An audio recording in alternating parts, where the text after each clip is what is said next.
pas là, Alexandre, finalement. Alexandre Labasse, il n'est pas là.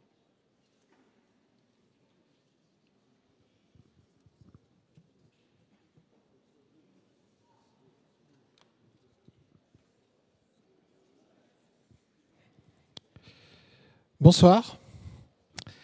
Bienvenue à notre journée Adelab Living. Donc, très heureux de vous réunir ce soir au pavillon de l'Arsenal. Je suis Laurent Escobar, un des associés dirigeants de la société d'études et de conseil Adéquation, aux côtés d'Arnaud Arjoras et Xavier Longin, notre président et notre directeur général. Donc, au-delà de l'exercice de nos métiers, chez Adéquation, nous essayons de prendre de la hauteur, de construire et de partager une vision engagée de ce qui pourrait être l'avenir de la filière dont vous êtes les acteurs. On a déjà commencé à faire des conférences il y a 20 ans, nationales, annuelles, thématiques et prospectives, plutôt à Lyon. C'est la première fois qu'on intervient à Paris. Nous sommes des provinciaux. Le siège de la société est à Lyon et nous occupons 7 agences en France, dont évidemment la région parisienne.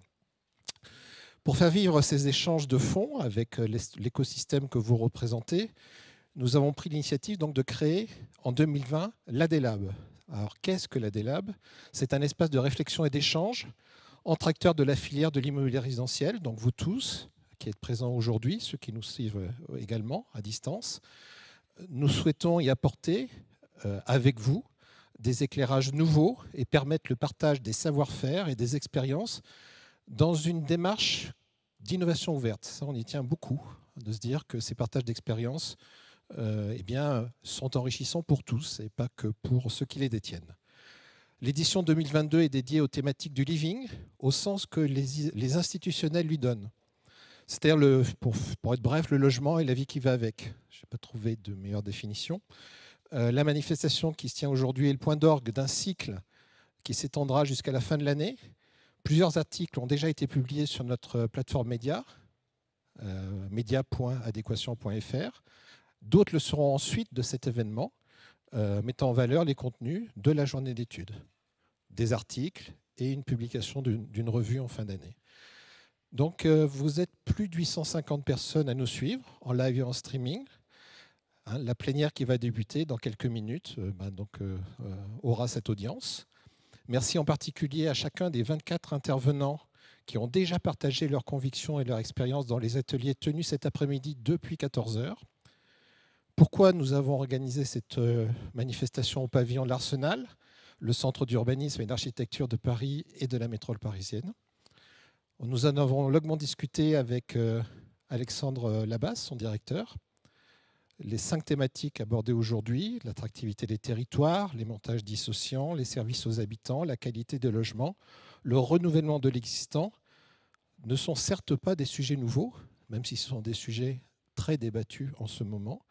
Nous avons choisi, avec Alexandre, le directeur du pavillon, de les illustrer à partir de données et de modes opératoires concrets. Donc j'espère que ce qu'on est arrivé à faire modestement cet après-midi et que c'est qu'un début. Alors ces sujets sont techniques, mais ils concernent aussi profondément le plaisir d'habiter. Les habitants sont au centre, autant d'attentes de la société auxquelles les architectes aimeraient donner forme. C'est bien pour ça qu'on est là aujourd'hui et que le pavillon de l'Arsenal a accepté de nous accueillir. Donc merci à Alexandre de nous proposer ce cadre exceptionnel qui participe ainsi à la création du sens que nous souhaitons donner aux travaux du jour, tout simplement. Il est maintenant temps d'attaquer le vif du sujet. Donc le logement de demain sera flexible, serviciel, intergénérationnel, partagé, j'invente rien, c'est vous qui le dites. Il sera rénové et bas carbone, ça fait beaucoup. Il régénérera les friches et le bâtiment existant, c'est extrêmement ambitieux. Plus cher à produire, c'est évident. Il devra pourtant rester abordable au plus grand nombre, c'est difficile. Évidemment, cette équation est très difficile à résoudre. Elle est à plusieurs inconnus et je suis sûr que tous nous, acteurs aujourd'hui présents et ceux qui nous écoutent, sont attachés à y apporter certaines réponses, les meilleures possibles, nous l'espérons. Pour lancer le débat, je demande à Quentin Lamour de me rejoindre, notre directeur régional en Île-de-France et en Normandie. Comment évaluer l'ampleur des changements tous azimuts qui impactent donc tous les territoires et pas que les plus tendus? Quelles stratégies et quels nouveaux modèles sont à l'œuvre? Quentin a préparé avec Frédéric Gilly, notre animateur, un débat qui devrait nous permettre de confronter les points de vue de nos 4 grands témoins, que je remercie chaleureusement d'avoir accepté notre invitation. Quentin, à vous la parole. Merci beaucoup Laurent. Bonsoir à toutes et à tous. J'excuse malheureusement Alexandre Labasse qui nous accueille aujourd'hui au pavillon de l'Arsenal. Il a un empêchement de dernière minute, mais évidemment, nous le remercions beaucoup pour cette organisation. Avant justement de passer dans le vif du sujet, je vais proposer à Frédéric Gilly de me rejoindre sur l'estrade. Donc juste, vous l'aurez compris, pour animer les échanges avec nos invités à qui je vais proposer dans quelques instants de nous rejoindre, on a la chance de pouvoir compter sur Frédéric Gilly. Frédéric, merci tout d'abord d'avoir répondu présent pour cette plénière. Vous avez un profil assez éclectique et qui nous plaît bien côté adéquation, puisque vous êtes à la fois géographe, économiste, chercheur. Vous êtes aussi à la tête d'une agence qui s'appelle Grand Public et qui fait de la concertation autour des projets donc sur le terrain. On y reviendra, mais c'est une donnée importante dans les aspects factuels et la démarche que l'on souhaite avoir pour cette AdLab, pour au moins 2 raisons. Déjà, vous portez, comme nous, une vision à 360 degrés autour des questions de logement, mais aussi d'habitat. Dans le terme living, on a bien une vision très élargie du sujet et qui va peut-être au-delà. On parlera par exemple d'attractivité résidentielle, et on sait bien que le sujet de l'attractivité, comme on l'a vu, est protéiforme tout à l'heure. Donc cette dimension est très importante. En votre qualité de chercheur également, et de praticien aussi, vous avez une volonté, je pense qu'on partage, d'objectivation des faits, des points de vue et des tendances, puisqu'on parle beaucoup des tendances actuelles, mais aussi de demain, parce que l'enjeu, c'est de se projeter et de faire un peu de prospective, mais pour ça, il faut un peu de méthode et un peu de données et un peu de retours très, très concrets. Donc, on est ravis de vous avoir aujourd'hui. Et avant de vous laisser la parole, je vais proposer à nos invités de nous rejoindre. Je vais d'abord inviter Madame Christine Lecomte, présidente du Conseil national de l'Ordre des architectes, mais aussi architecte conseil de l'État auprès de la DRAC Normandie et maître de conférence à l'École nationale supérieure de Versailles, de nous rejoindre. Merci beaucoup, Christine Lecomte, de nous rejoindre ce soir. Je vais ensuite inviter Monsieur Laurent Girometti. Merci beaucoup, Monsieur Girometti, directeur général EPA-Marne-EPA France, également l'auteur d'un rapport pour Madame la ministre du Logement, Emmanuelle Wargon, concernant un référentiel de qualité du logement. On l'a vu, cette notion d'indicateur et de qualité est un sujet qui fait beaucoup débat en ce moment dans sa question même justement de référentiel. On y reviendra. Je vais proposer à Monsieur Christian Terrassou, président délégué de la Fédération des promoteurs immobiliers et également président fondateur du groupe Altana Promotion, de nous rejoindre. Merci beaucoup, Monsieur Terrassou. Et enfin, à Jean-Luc Vidon, président de la Fédération nationale des associations régionales HLM et également directeur général d'ICF Habitat, de nous rejoindre. Voilà, avec un panel donc très complet autour des métiers de notre filière. Merci de les applaudir. Et je laisse Frédéric continuer les échanges. À tout à l'heure. Merci Quentin, bonsoir à toutes et à tous. Donc bienvenue pour cette plénière de clôture. Il y a autour de moi 4 intervenants. Je crois que le nom généralement dit de haut niveau, mais ils auront évidemment la parole. Quentin Lamour reviendra dans 1 heure à peu près, autour de 19h30, pour partager avec vous les enseignements de tous les ateliers qui sont tenus cet après-midi. Puis surtout, il y a vous, parce que ce n'est pas parce que vous êtes dans la salle que vous n'allez pas avoir la parole. Il vous suffira de lever la main pour qu'on vous amène les micros, dans la mesure où vous avez bossé cet après-midi pour certains, vous nous rejoignez juste là maintenant, ce soir, pour d'autres, mais j'imagine que tout ce qui va se dire à la tribune ou autour, vous avez également des points de vue, et l'idée, c'est que ce soir, on en discute le plus largement possible, parce que je crois que, et on va avoir l'occasion d'en parler, en tout cas, c'est l'idée qui m'est arrivée quand j'ai préparé cette table ronde en auditionnant nos 4 intervenants. Il y a un sentiment global et partagé d'une urgence à avancer. Et on ne va pas avancer à 4 sur une table ronde, on avancera juste si on s'y met tous. Donc ce soir, va être à peu près partagé mi-temps entre la tribune et la salle, en essayant de faire circuler le mieux la parole. On est ensemble donc pendant à peu près 2 petites heures. Et pour lancer les débats, on a préparé un petit élément de diagnostic. Comme agence, Quentin le rappelait tout à l'heure, on travaille toute l'année auprès de collectivités locales, auprès de bailleurs, auprès d'aménageurs, auprès de promoteurs, auprès d'urbanistes et d'architectes, pour aller écouter ce que disent les habitants dans des territoires où il y a des envies de projet, où il y a des interrogations sur des opportunités d'agir.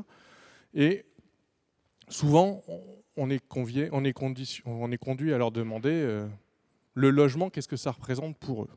Ce qu'on va vous montrer n'a pas vocation exhaustive. D'abord, il n'y a pas tous les territoires représentés, mais c'est des extraits d'enquêtes qu'on a menées à Lyon, à Marseille, à Rouen, au Havre, dans la région parisienne, pour des bailleurs, Logéo en l'occurrence, pour des promoteurs. On va voir 2 extraits d'enquête réalisés pour Cogedim, pour des aménageurs, une enquête réalisée pour Citalios, pour des collectivités locales, une enquête réalisée pour la métropole de Marseille et une réalisée pour le Grand Lyon. Bref, des petits extraits comme ça, mais qui ont vocation à essayer de voir qu'est-ce que les habitants de ce pays nous disent quand ils nous parlent de logement. Magnéto Serge.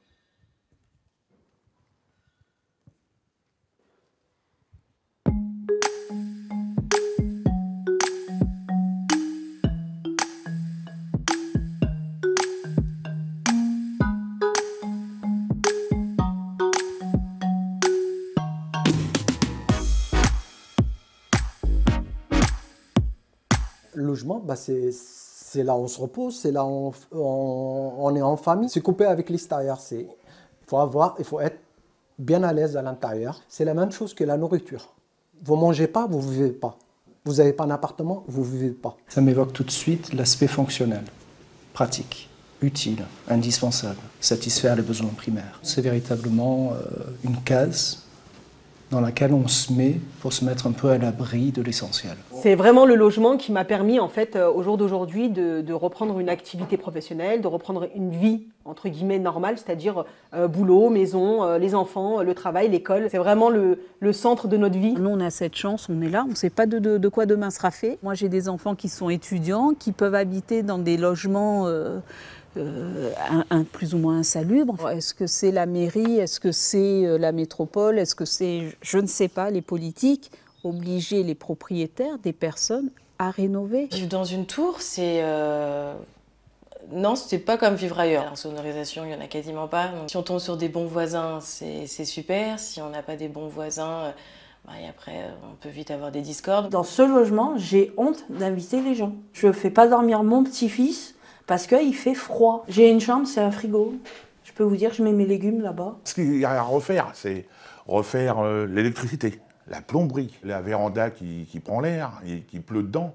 Nous, ça fait 22 ans, je peux vous dire que j'en ai pas vu un seul venir ici pour faire l'électricité. Dans ma vie, je suis tombé sur des logements qui ont atteint mon moral. Au plus le logement est insalubre, au plus on a une image qui nous renvoie à notre performance dans la vie. Et du coup, on peut vite se dire avec la pression sociale, j'ai raté ma vie. Aujourd'hui, déjà, les 3/4 des appartements, ils sont en agence. Il y a toujours des frais, donc il faut avoir les moyens de payer au moins un loyer d'avance. C'est difficile de trouver un logement qu'on aime déjà, ils louent, ça leur va bien, ils ont fait un investissement, c'est cool. Quand on a besoin de quelque chose pour notre appartement, donc nous on appelle l'agence. Il nous arrive une pépite le samedi, l'agence est fermée. Pas d'eau chaude samedi, dimanche. Lundi, on appelle l'agence, donc on n'a pas de réponse avant mardi ou mercredi. Les locataires, c'est des locataires. C'est très compliqué d'être obligé de déménager et de prendre quelque chose qui ne nous plaît pas. Surtout à un âge avancé où normalement dans la vie on monte, là en fait on régresse. Quand il y a trop de monde, ça devient compliqué de se loger facilement. Moi je suis mère célibataire, je suis salariée depuis 13 ans dans la même entreprise. J'ai même des garants qui sont propriétaires. Et toujours pas, ça ne fonctionne pas. Maintenant, c'est les propriétaires qui choisissent les locataires. Je travaille, je suis en CDI, j'ai toutes les conditions réunies, mais j'ai galéré 3 ou 4 ans. Ensuite, quand on m'a proposé le logement ici, franchement, je ne vais pas vous mentir, le quartier ne me plaît pas. Mais j'étais forcé d'accepter parce que j'avais pas le choix. J'attends d'un futur quartier en 2020 qu'il soit convivial et joyeux, que par exemple dehors, dans ce quartier, il y ait des aires de jeu pour les enfants, des esplanades de concerts. Il faut que la joie, elle soit aussi quand on soit chez soi à l'intérieur, mais aussi à l'extérieur quand on sort. Le logement, c'est là où on habite quand on a fini de travailler, donc on a besoin de tout. On a besoin d'avoir des commerces, on a besoin d'avoir des médecins, on a besoin d'avoir des transports en commun, du lien social. Il faut arrêter les immeubles déjà, essayer de construire des petites maisons. Ici, il y a 3 ans, on était bien, il n'y avait pas d'immeubles de construire derrière. Pour moi, on étouffe. Ce que je veux, c'est du beau, pas du béton. Quelque chose de beau, on pourrait même dire raffiné. Vraiment un truc de nouveau, quoi, qui pète aux yeux, quoi. Le fait d'être dans un endroit bien, classe, propre, beau, ça me rendrait heureuse. On pourrait remettre des plantes avec un ruissellement d'eau et puis des petits oiseaux. Aussitôt, ça tape à l'œil, c'est beau. Pour moi, un immeuble bien construit, intelligent et intéressant, ce serait un immeuble dans lequel il y aurait plusieurs types de logements d'un point de vue rien que des surfaces. Le brassage des surfaces, ça peut permettre le brassage des populations. S'adapter à chacun et à chaque situation. Offrir plusieurs options d'achat, pourquoi pas de l'achat locatif ou de la vente, mais sur du plus long terme. S'il n'y avait pas toutes ces options des promoteurs, ça serait peut-être un échec puisqu'il n'y aurait pas toute cette mixité sociale. Je crois qu'il faudrait retourner à plus de mixité. On est dans des petits arrondissements, dans des petits quartiers, dans des villes où on veut pas trop des autres. On veut rester en haut de notre petit truc et puis les autres, au pire, on fait comme un brûlis, comme ça on est sûr qu'ils pourront pas monter. On fait pas une société comme ça. Pour moi, c'est comme d'habitude, c'est les riches qui ont le pouvoir. Est-ce que la politique, est-ce que les mairies, est-ce que l'État a encore du réel pouvoir sur ce qui se passe, ou est-ce que c'est les lobbies, c'est les gens riches? Trouver raisonnablement un moyen de limiter le prix des logements. Quand on achète un appartement, la moitié du prix vient du foncier. On a des autorités locales qui ont des moyens de faire des pressions moyennant compensation. Sur les propriétaires fonciers, sur ceux qui ont les terrains, sur les promoteurs. Est-ce que c'est impossible, même dans un habitat populaire par exemple, de dire on va vous construire un immeuble, vous ne serez plus ici parce que c'est pas bien, on va vous construire un immeuble, qu'est-ce que vous voulez, qu'est-ce que vous souhaitez? On ne pourra plus, je crois, faire les choses comme on les a faites. Sinon, là, on va aller à la catastrophe, ça c'est sûr. Qui pense aux habitants. Voilà, parce que marquer sur un papier, c'est autre chose que de vivre dedans, quoi. Se rendre compte comment on vit, quoi, je sais pas. Oui, puis comme ça, tout le monde serait content. On a l'impression qu'on est seul, on est là juste pour payer le loyer. Il n'y a personne qui voulait attendre nous voir. Qu'est-ce qu'on pense, qu'est-ce qu'on veut, qu'est-ce qui manque. C'est plus commercial. Moi, je comprends, c'est normal, c'est commercial. Mais quand même, on est des humains.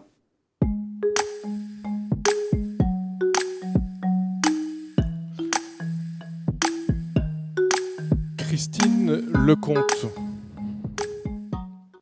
Christine Lecomte, quand vous entendez ces témoignages, vous vous dites que de quoi est-ce qu'il faut qu'on parle ce soir pour être à la hauteur de ce qu'ils disent ou ce qu'ils demandent ou ce qu'ils évoquent? Bon, il y a beaucoup de choses, hein. Mais déjà la dernière phrase, mais quand même, on est des humains. Je pense que la dernière phrase, elle résume beaucoup de choses, c'est-à-dire à quel point le logement réaffirme notre condition humaine et nous place en tant qu'individus dans la société. Moi, je dis souvent que la spatialisation de la ville, c'est ce qui nous montre aussi comment est la démocratie. Donc vraiment, il y a un échange à avoir sur qu'est-ce qu'on entend par habiter aujourd'hui. Et la deuxième chose, c'est peut-être ça, c'est qu'on nous parle du logement comme cellule, mais on nous parle aussi de l'habitat. Et l'habitat, c'est comment on est autour, avec les autres. Donc il y a une notion d'intimité qui a été rappelée, de qualité et donc de dignité pour notre propre personne, mais il y a aussi une notion de partage, de relation à l'autre, et donc de façon de fabriquer ensemble notre société par la fabrique de la ville. Je vais passer la parole tout de suite à votre voisin, mais juste, vous avez l'impression qu'ils sont justes dans leur constat ou ils sont un peu trop sévères? Ils sont habitants. C'est-à-dire, si vous me posez la même question en tant que présidente de l'ordre ou en tant qu'habitante, je ne vais pas répondre pareil. Mais là, en tant qu'habitant, ils vous parlent d'eux. Ils vous parlent de leurs problématiques. Mais c'est des problématiques que nous, en tant que professionnels, on doit avoir en tête. C'est pour ça que le logement ne doit plus être considéré comme un produit économique. C'est pour ça que la ville, c'est une fabrique qui nous concerne en tant qu'être humain dans la globalité, et ainsi de suite. Laurent Girometti, pareil, quand vous écoutez ces témoignages, vous vous dites que le sujet important qu'il pointe et dont vous vous dites qu'il faut qu'on en parle ce soir, c'est lequel ?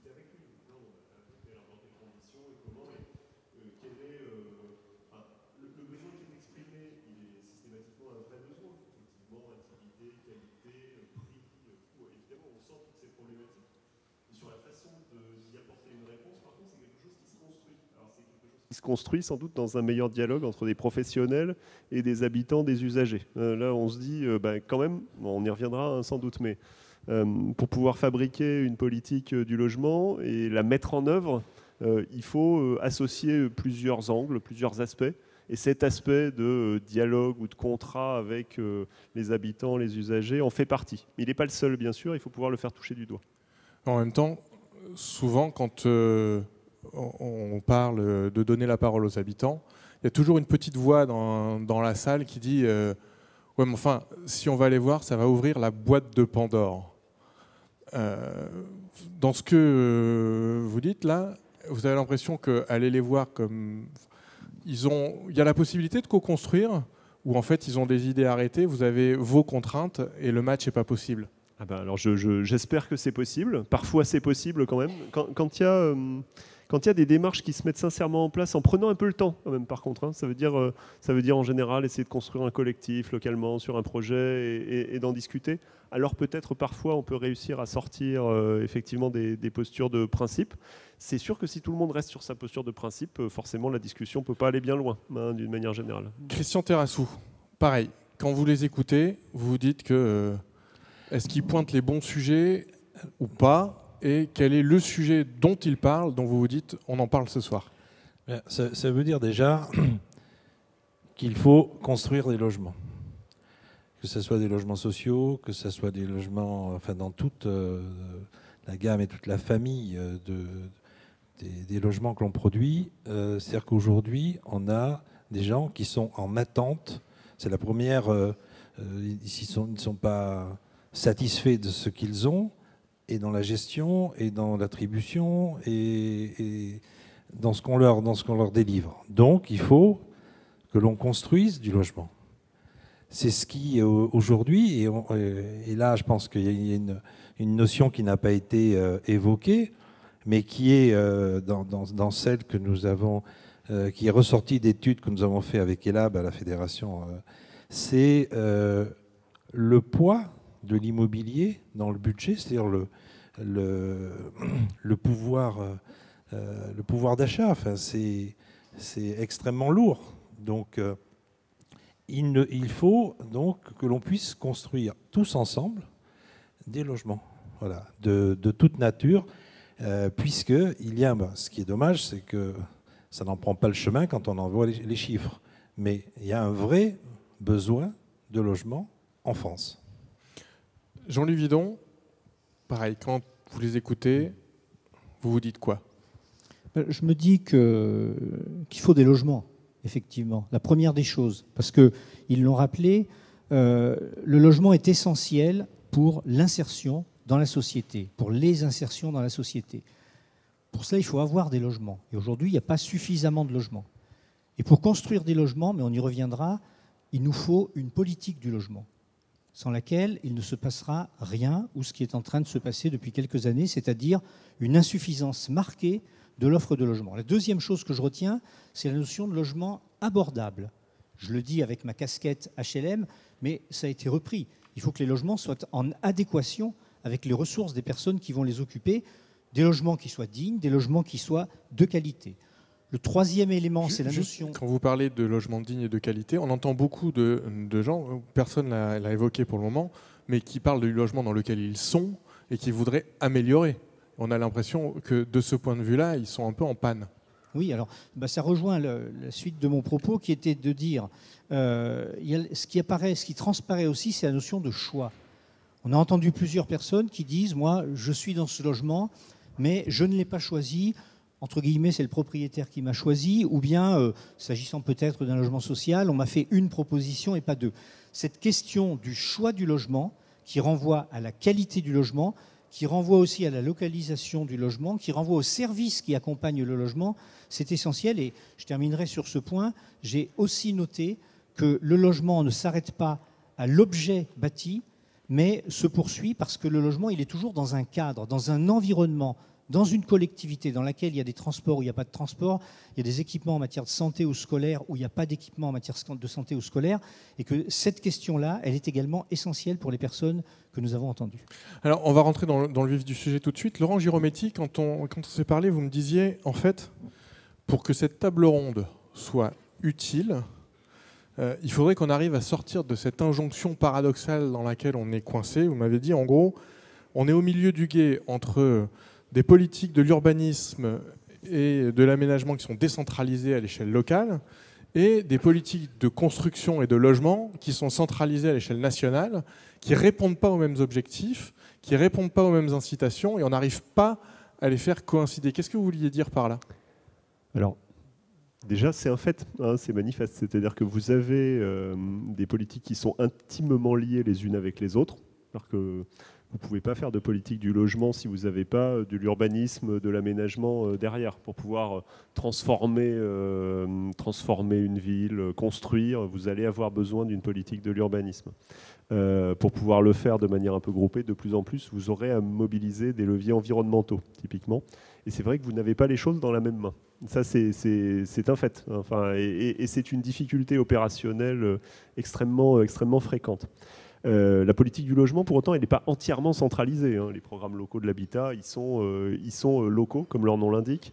Bon nombre de mécanismes sont mobilisés localement. Néanmoins, un certain nombre de dispositifs, eux, sont effectivement nationaux. Et d'ailleurs, jamais assez fins pour s'adapter à tel ou tel niveau local. CF, toutes les discussions qu'il peut y avoir sur des dispositifs comme le PTZ ou les différentes formes, on va dire, d'avantages à l'investissement locatif. Et c'est sûr qu'en effet, au niveau national, vous avez toujours un peu cette dichotomie entre un objectif national, mais un peu théorique, et une myriade de marchés locaux de l'habitat. Et donc pour que ça fonctionne, sachant que dans le même temps, l'urbanisme, l'aménagement, eux, sont beaucoup plus locaux, effectivement, il y a un moment où il faut sans doute réaligner les choses et les possibilités. Donc ça renvoie vraiment à la question, comment on fait pour se donner les moyens d'une politique locale qui puisse être quand même contractualisée, c'est-à-dire qui respecte des objectifs de production, par exemple, si le sujet c'est effectivement la production dans le marché local concerné. Comment on fait en gros pour appliquer des principes, vous voyez, et ça pour moi ça va être un sujet crucial dans les temps qui viennent. Vous voyez, on parle beaucoup de planification en ce moment. La planification, ça ne va pas redevenir, me semble-t-il, quelque chose d'ultra descendant comme ça a pu être la planification d'il y a 50 ou 60 ans. Si vous voulez combiner de la planification avec une application locale, il va bien falloir trouver justement ce réalignement entre différentes politiques. Et là, vous parlez de documents, de schémas, d'orientation. Quel est le rôle des acteurs de la filière dans cette histoire-là ? Vous vouliez réagir, Christian Terrassou ? Non, mais je voulais réagir, rebondir sur ce qui était soulevé par Laurent. C'est qu'on a un système qui est hyper complexe. Et que vous ne pouvez pas bouger les choses, par exemple des documents d'urbanisme qui empêchent des applications de directives d'État, par exemple. On se souvient de la volonté de surélever, de surdensifier des logements qui auraient été extrêmement vertueux par rapport à l'environnement. On n'a pas pu le faire à Paris, par exemple. C'était impossible. Et vous avez comme ça des quantités de millefeuilles qui vous empêchent. Voilà, vous avez un PLH, mais vous avez une ville dans le secteur qui va ne pas s'y conformer, et on n'a aucun moyen de l'obliger.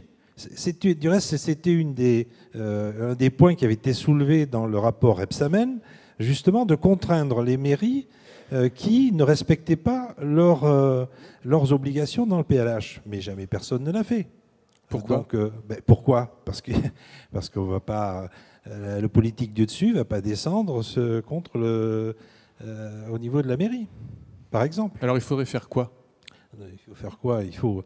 Il faut, je pense, enfin, je ne voudrais pas monopoliser la parole, mais ce que je pense, c'est qu'il faut qu'il y ait eu un vrai changement de discours au niveau de l'État.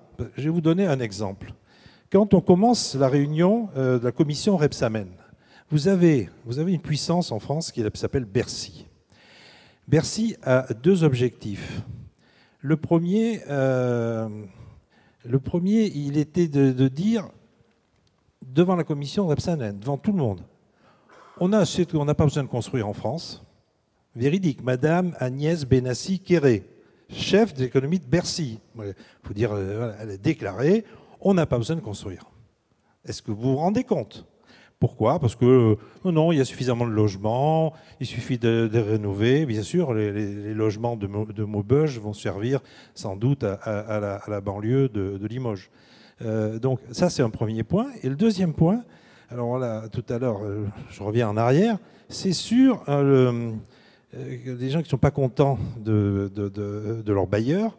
Il y a longtemps qu'il nous faudrait un statut du bailleur privé, avec ses obligations, ses responsabilités, et qui viennent en parallèle du monde HLM, parce qu'on n'est pas en concurrence, on travaille main dans la main, et ils ne peuvent pas tout faire, et la partie libre, le parti, je dirais, des investisseurs, voilà, c'est le deuxième point, c'est que Bercy veut tuer les investisseurs privés qui sont dans le Pinel. Vous avez passé la balle à votre voisin, Jean-Luc Guidon.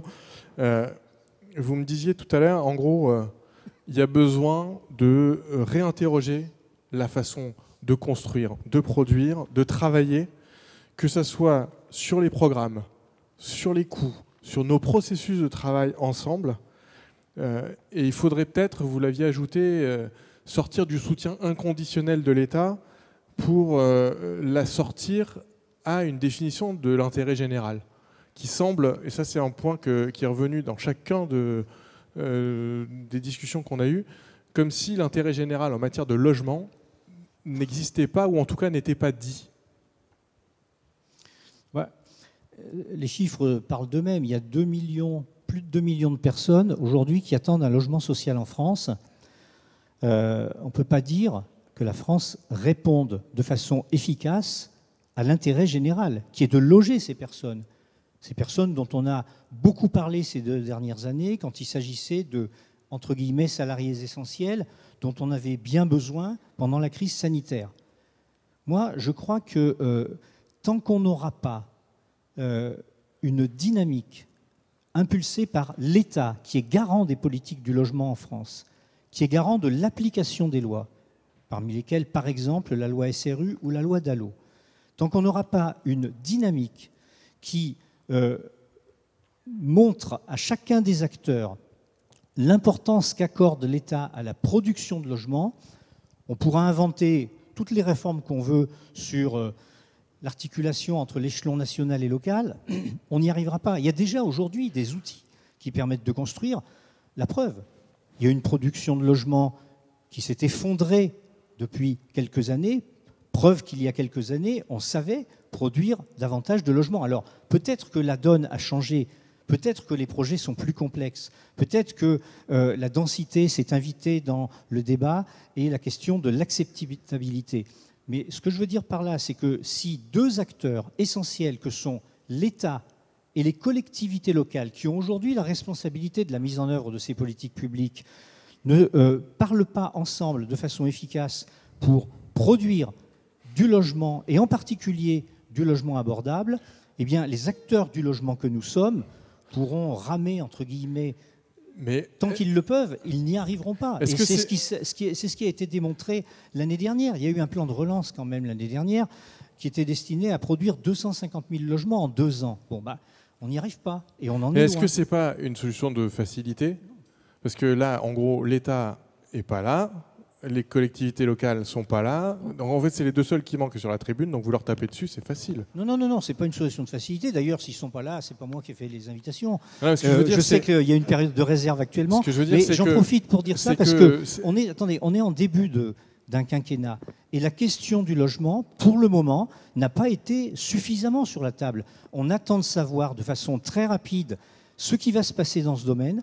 Quelle est l'impulsion que l'État donne parce qu'il lui appartient de donner cette impulsion et comment, avec les collectivités locales, il trouve le moyen de reconstruire parce que les demandeurs de logement, c'est les élus locaux qui vont voir quand ils recherchent un logement. Si l'État ne fait pas si l'État ne fait pas, nous, on ne fera pas. Bon, ou on fera beaucoup moins. On fera beaucoup moins bien. C'est ce qui se passe depuis des années. Christine Lecomte. Je veux bien... En fait, là, je trouve qu'on est un peu limité.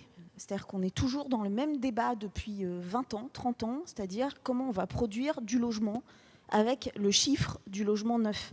Moi, j'avais compris que c'était un échange beaucoup plus élargi qu'on allait mettre sur la table, notamment qui conjugue aussi ce besoin de logement dont vous parlez et qui me semble essentiel, notamment de logement social, avec les aspirations habitantes dont on vient de parler, mais également avec les problématiques liées au réchauffement climatique, à l'adaptation des logements, aux crises migratoires, etc., qui sont quand même les sujets qui nous arrivent en plein dedans, qui sont des crises telles la pénurie des matériaux qu'on subit, etc. Donc une conjugaison de choses qui ne sont pas simplement le sujet logement, nombre de logements qu'on a depuis des années et qu'on n'a pas résolu, que l'État n'a pas résolu. Donc de toute façon, il va falloir changer de braquet total.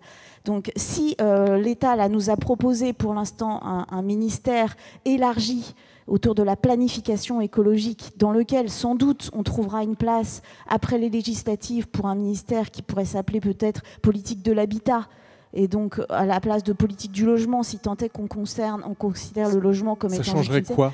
Ça change qu'à un moment donné, on ne se pose plus la question simplement du nombre, mais également du flux, mais également du parcours, mais également de l'environnement, mais également de l'habitabilité, de la réparation. En fait, beaucoup plus global que uniquement le nombre, même si je ne dis pas que c'est un problème qu'il ne faut pas moins construire, même si on doit le prendre en compte. On ne peut pas prendre en compte que ça.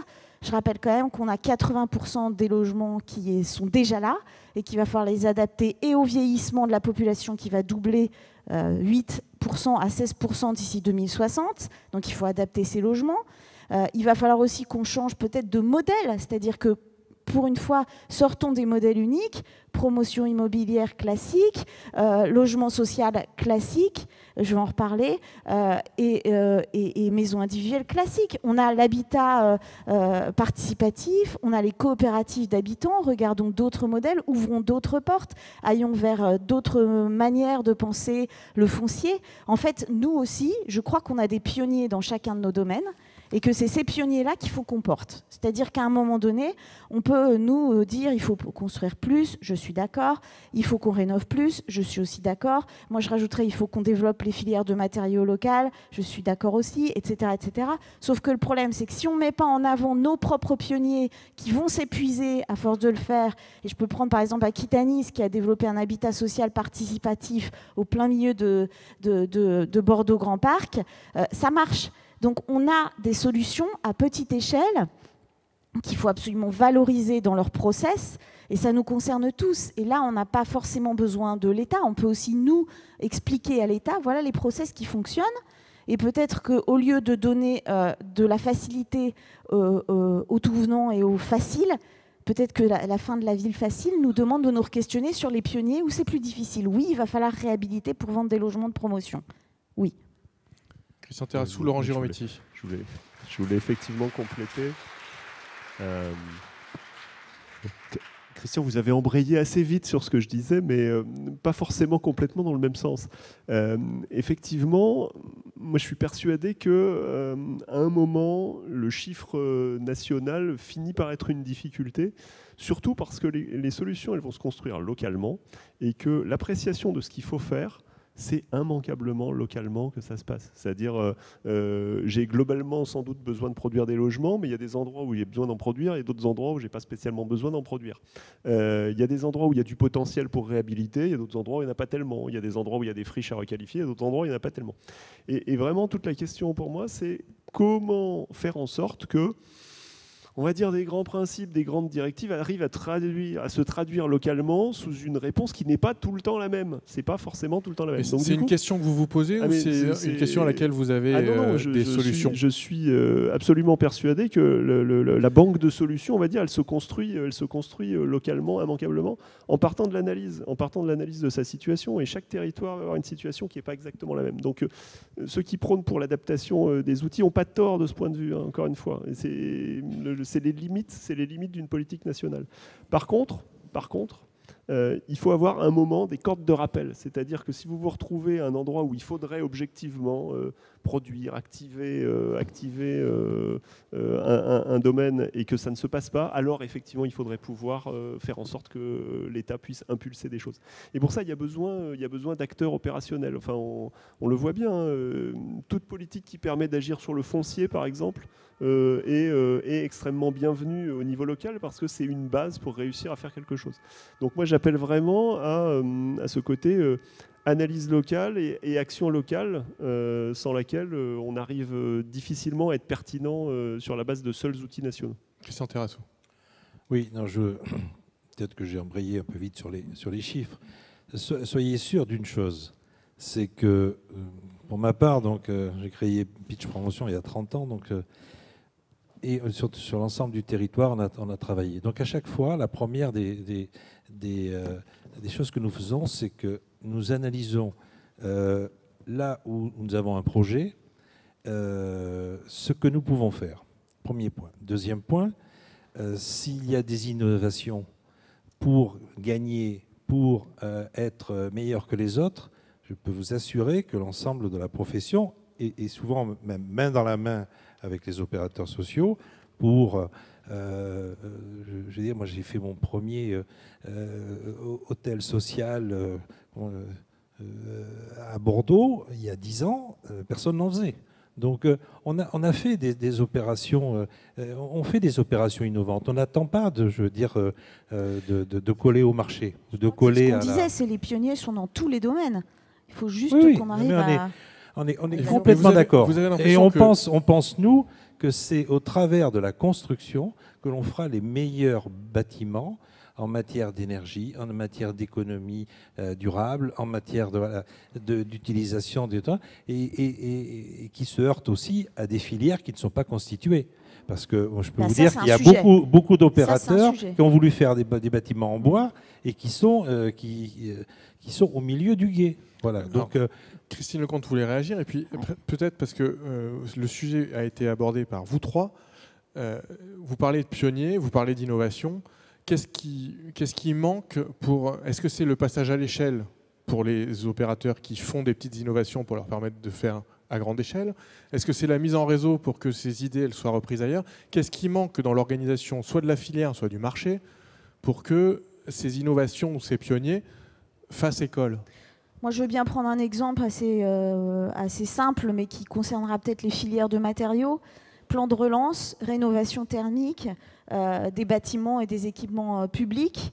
L'État investit massivement, dépense massivement en rénovation thermique et oublie de se dire, en dépensant, je peux investir dans mes filières de proximité. Et donc, c'est là où les filières, on peut les créer. C'est quand on a du budget de l'État qui vient dépenser de l'argent pour, par exemple, isoler tout son patrimoine bâti, qu'on peut se dire, si je mets une éco-conditionnalité, je peux développer des filières de matériaux de circuit court et aider les acteurs à se structurer. Donc, de la dépense d'État devient de l'investissement pour toute une filière. Et ça, c'est à tous les niveaux. À tous les niveaux. Est-ce que ces premiers échanges vous font réagir? Alors, pour réagir, c'est simple. Vous levez la main. et on vous amène un micro. Sinon, je vais désigner des volontaires d'office. Parfait. Il y en a 2. On peut leur amener les micros, s'il vous plaît. Voilà. Monsieur. Voilà, parfait. Vous êtes debout, bougez plus. Vous vous présentez en 2 mots et puis allez-y, réagissez. Philippe Morgan de Rêverie, bonjour. Je suis programmiste et commercialisateur en socle actif. En fait, j'avais une question. On pense toujours à densifier les villes et c'est très bien. Il y a d'excellentes raisons pour cela. Il y a aussi d'excellentes raisons pour lesquelles les gens vont tous s'agglutiner dans des grandes métropoles parce que c'est là où il y a des emplois, c'est là où il y a des transports en commun, etc. Est-ce que maintenant, avec la pandémie, avec le télétravail, avec des transports à la demande, aussi des autres formes de commerce et de services qui sortent un peu des modes traditionnels, est-ce qu'on ne peut pas imaginer qu'une partie de la réponse aux questions que vous posez se situe plutôt dans des petites villes ou des villes moyennes ou à la campagne? Voilà. Pour vous, ce basculement de modèle, il passerait par quoi? Effectivement, d'ailleurs on l'entendait dans les témoignages, apporter des modes de transport, apporter des services, apporter des commerces et de la convivialité dans des endroits qui souvent en manquent un peu cruellement. Mais voilà, je pense qu'il y a des solutions qui sont en train d'émerger. Et ce n'est pas la seule solution, mais ça peut être une solution intéressante, je pense. Merci. Passez le micro derrière vous. Allez-y. Merci Philippe. C'est très bien. C'est un des 2 sujets que j'aurais aimé aborder. Pierre Bousquet, chez Transversa, une société de conseil en aménagement et programmation urbaine. Vous avez assez peu parlé du prix, mesdames et messieurs, des logements. Est-ce qu'on pourrait connaître votre pensée là-dessus, sur l'importance de ce facteur qui a été un peu esquissé dans ce que nous avons vu en filigrane, mais on le sentait quand même très très fortement présent, ce critère, parce que derrière, on a la sélection, on a l'absence de choix, on a parfois les carences techniques. Voilà, j'aurais aimé votre point de vue là-dessus. Vous, votre point de vue sur ce niveau de prix, il s'explique comment? On a la nuit pour en parler. Non, c'est l'époque des euros du bac. La question du foncier, a été abordée, mais il y a aussi évidemment interroger la formation du prix sur l'ensemble de la filière de production. Production du foncier, la construction, la distribution, donc la promotion, et éventuellement peut-être la détention derrière, avec des solutions originales qui commencent à parler, qui ont été abordées un petit peu, le démembrement, notamment de propriété. Voilà, j'aimerais savoir de quelle façon les acteurs et décideurs que vous êtes envisagent cette question qui me semble, moi, cruciale. Merci. Alors, d'autres réactions? N'hésitez pas. Je suis sûr, là, sur la droite de la salle, il y a des gens qui brûlent de parler.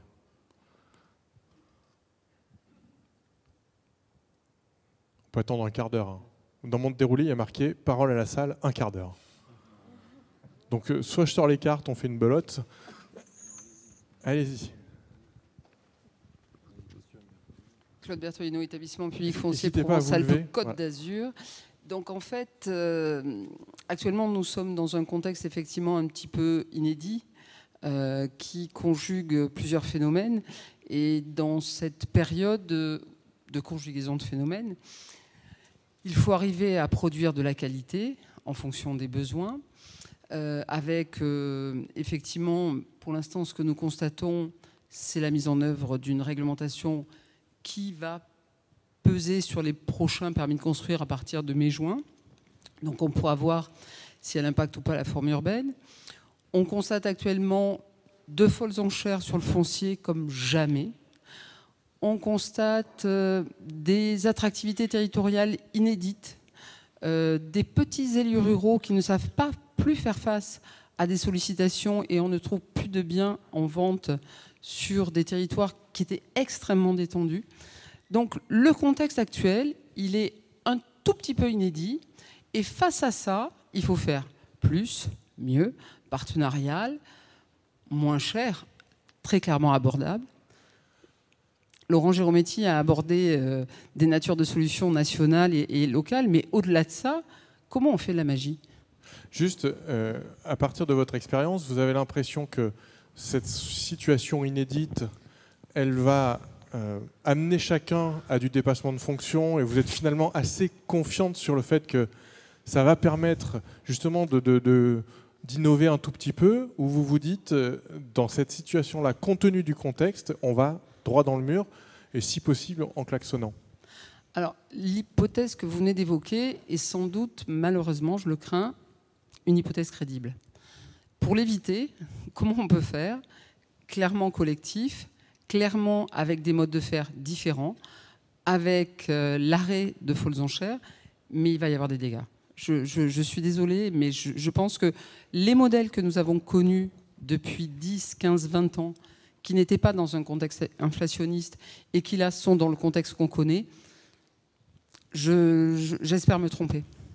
En même temps, enfin, je profite. Non, mais je suis désolé. Si vous voulez la sauver, il faut lever la main et je passe à quelqu'un d'autre. Des solutions, enfin, quand même. Hein, François Leclerc. Non, mais François Leclerc, il a délégué Laurent Girometti. Je sais.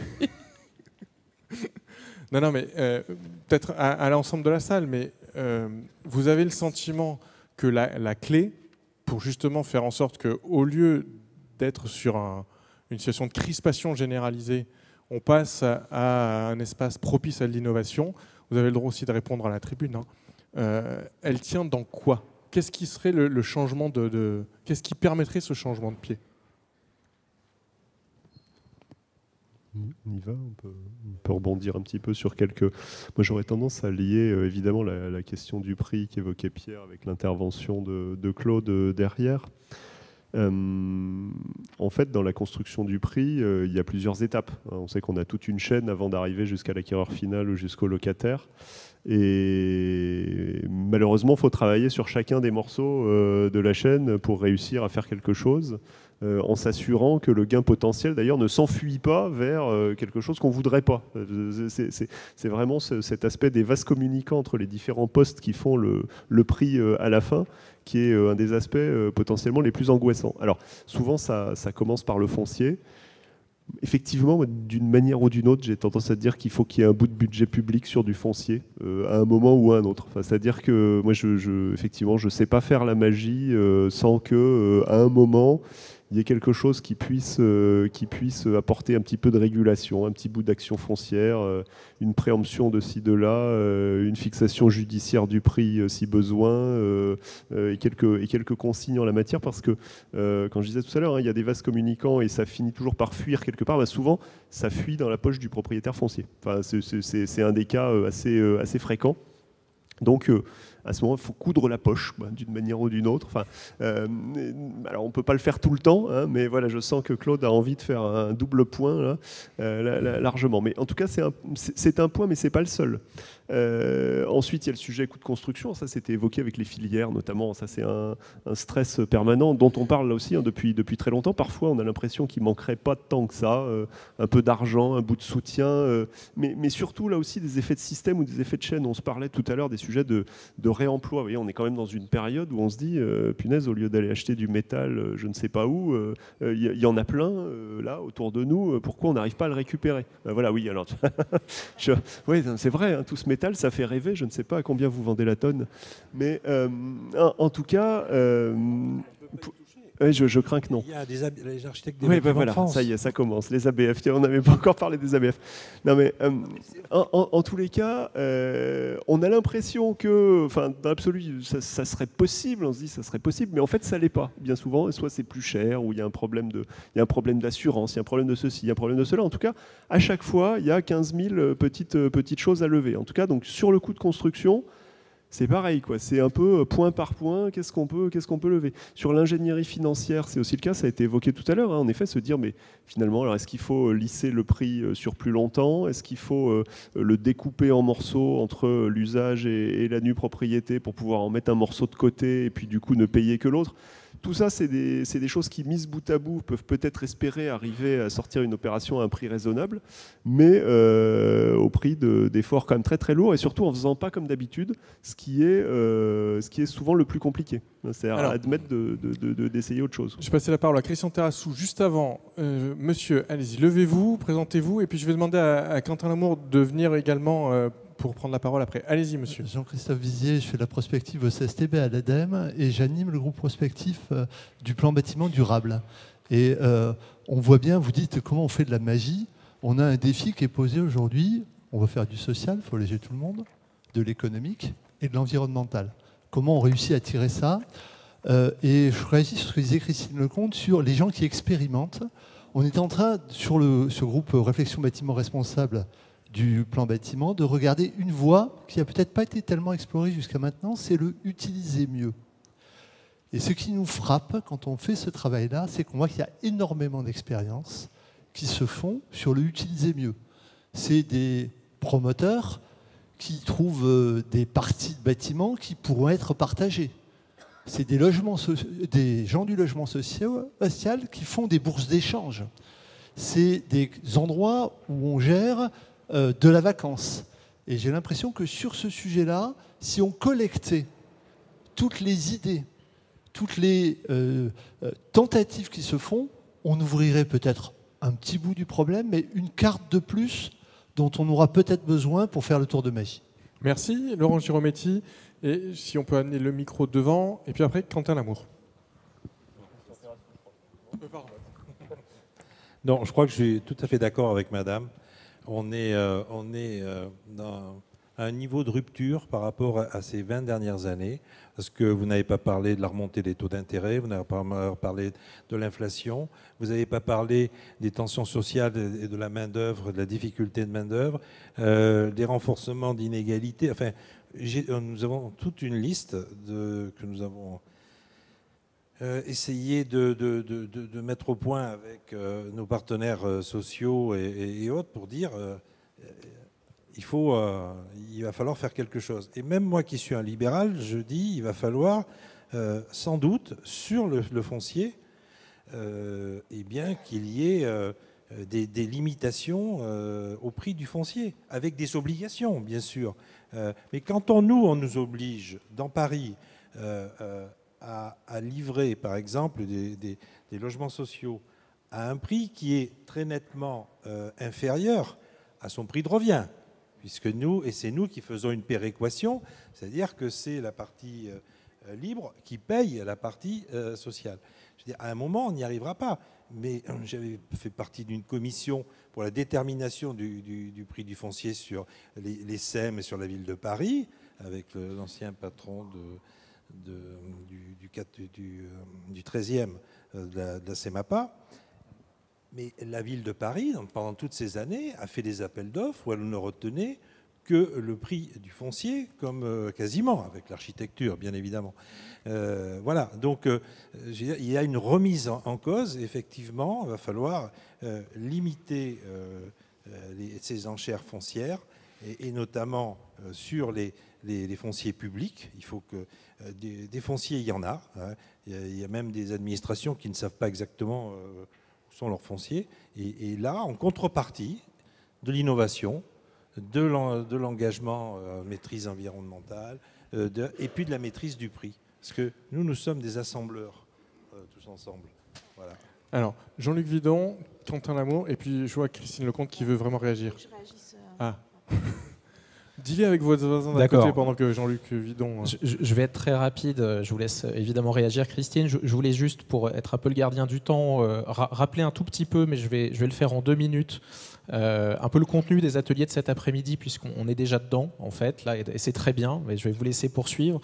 Pour rappeler à ceux ou celles qui n'ont pas pu être là dès cet après-midi, donc on a eu des ateliers en plus petit comité toute l'après-midi. On a eu 5 thèmes qui ont été abordés. Je vais être très rapide pour rappel. L'attractivité des territoires en lien avec l'attractivité résidentielle, avec cette notion dont on a un petit peu parlé à l'instant, on va y revenir.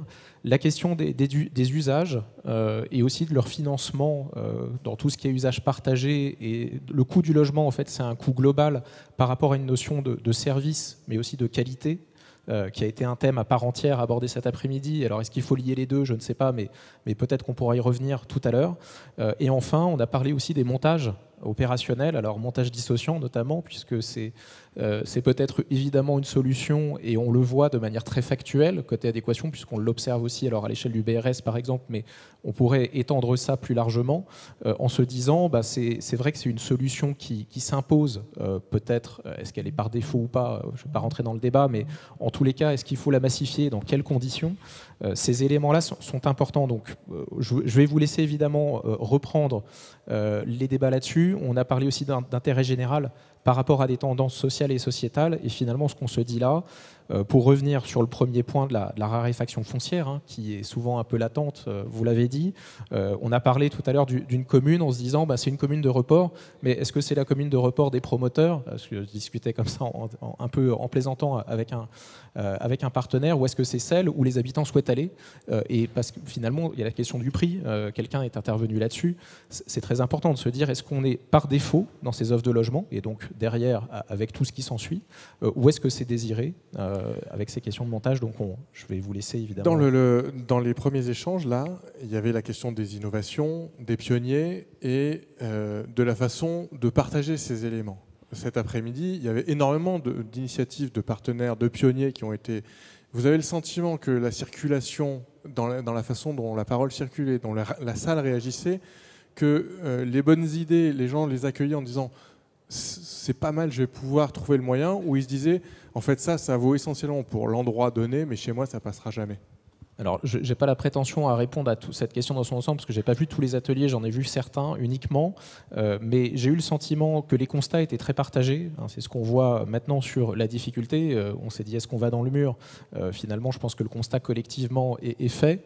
En revanche, les bonnes solutions ne sont pas, semble-t-il, toujours les mêmes aux mêmes endroits. C'est ce que vous disiez, je pense, Madame Lecomte, et j'abonde dans votre sens, la diversité des options, finalement, comme quoi, alors, la notion pour aboutir à des objectifs partagés, il faut très certainement embarquer un certain nombre d'opérateurs et d'acteurs et aussi s'adresser aux habitants. C'est ce qu'on a vu. Donc ça a été partagé. Mais donc ces besoins-là, ils ne sont pas forcément bien cernés partout. En fait, c'est le sentiment que ça donne. C'est que tout le monde voit des phénomènes, mais les analyse pas pareil. Donc déjà, il y a un enjeu de constat qui est très fort. Et donc partager des chiffres, ça a fait tirer des conclusions, notamment des premières réactions qui sont très intéressantes sur les liens entre emploi-habitat, entre différents sujets, comme celui-là. Mais on le voit, c'est des tendances nationales, il faut aller dans le local. En fait, c'est cette notion d'échelle, je pense, sur laquelle on va revenir aussi avec vous, Frédéric, qui me paraît importante. Merci beaucoup. Christine Lecomte voulait réagir, et puis Jean-Luc Vidon qui a en fait, un retard on est habitué maintenant à avoir les chronomètres et tout, donc il a un petit peu de retard sur le décompte. Un tout petit mot, peut-être, c'est vrai que sur le coût global du logement, je pense qu'effectivement, il manque autour de la table le banquier, pour être sûr qu'on ait tout le monde dans l'équation. Ça me paraît quand même essentiel. Parce que il y a quand même le plus souvent au moins 8% de côté au début d'une opération. 8%, c'est pas rien.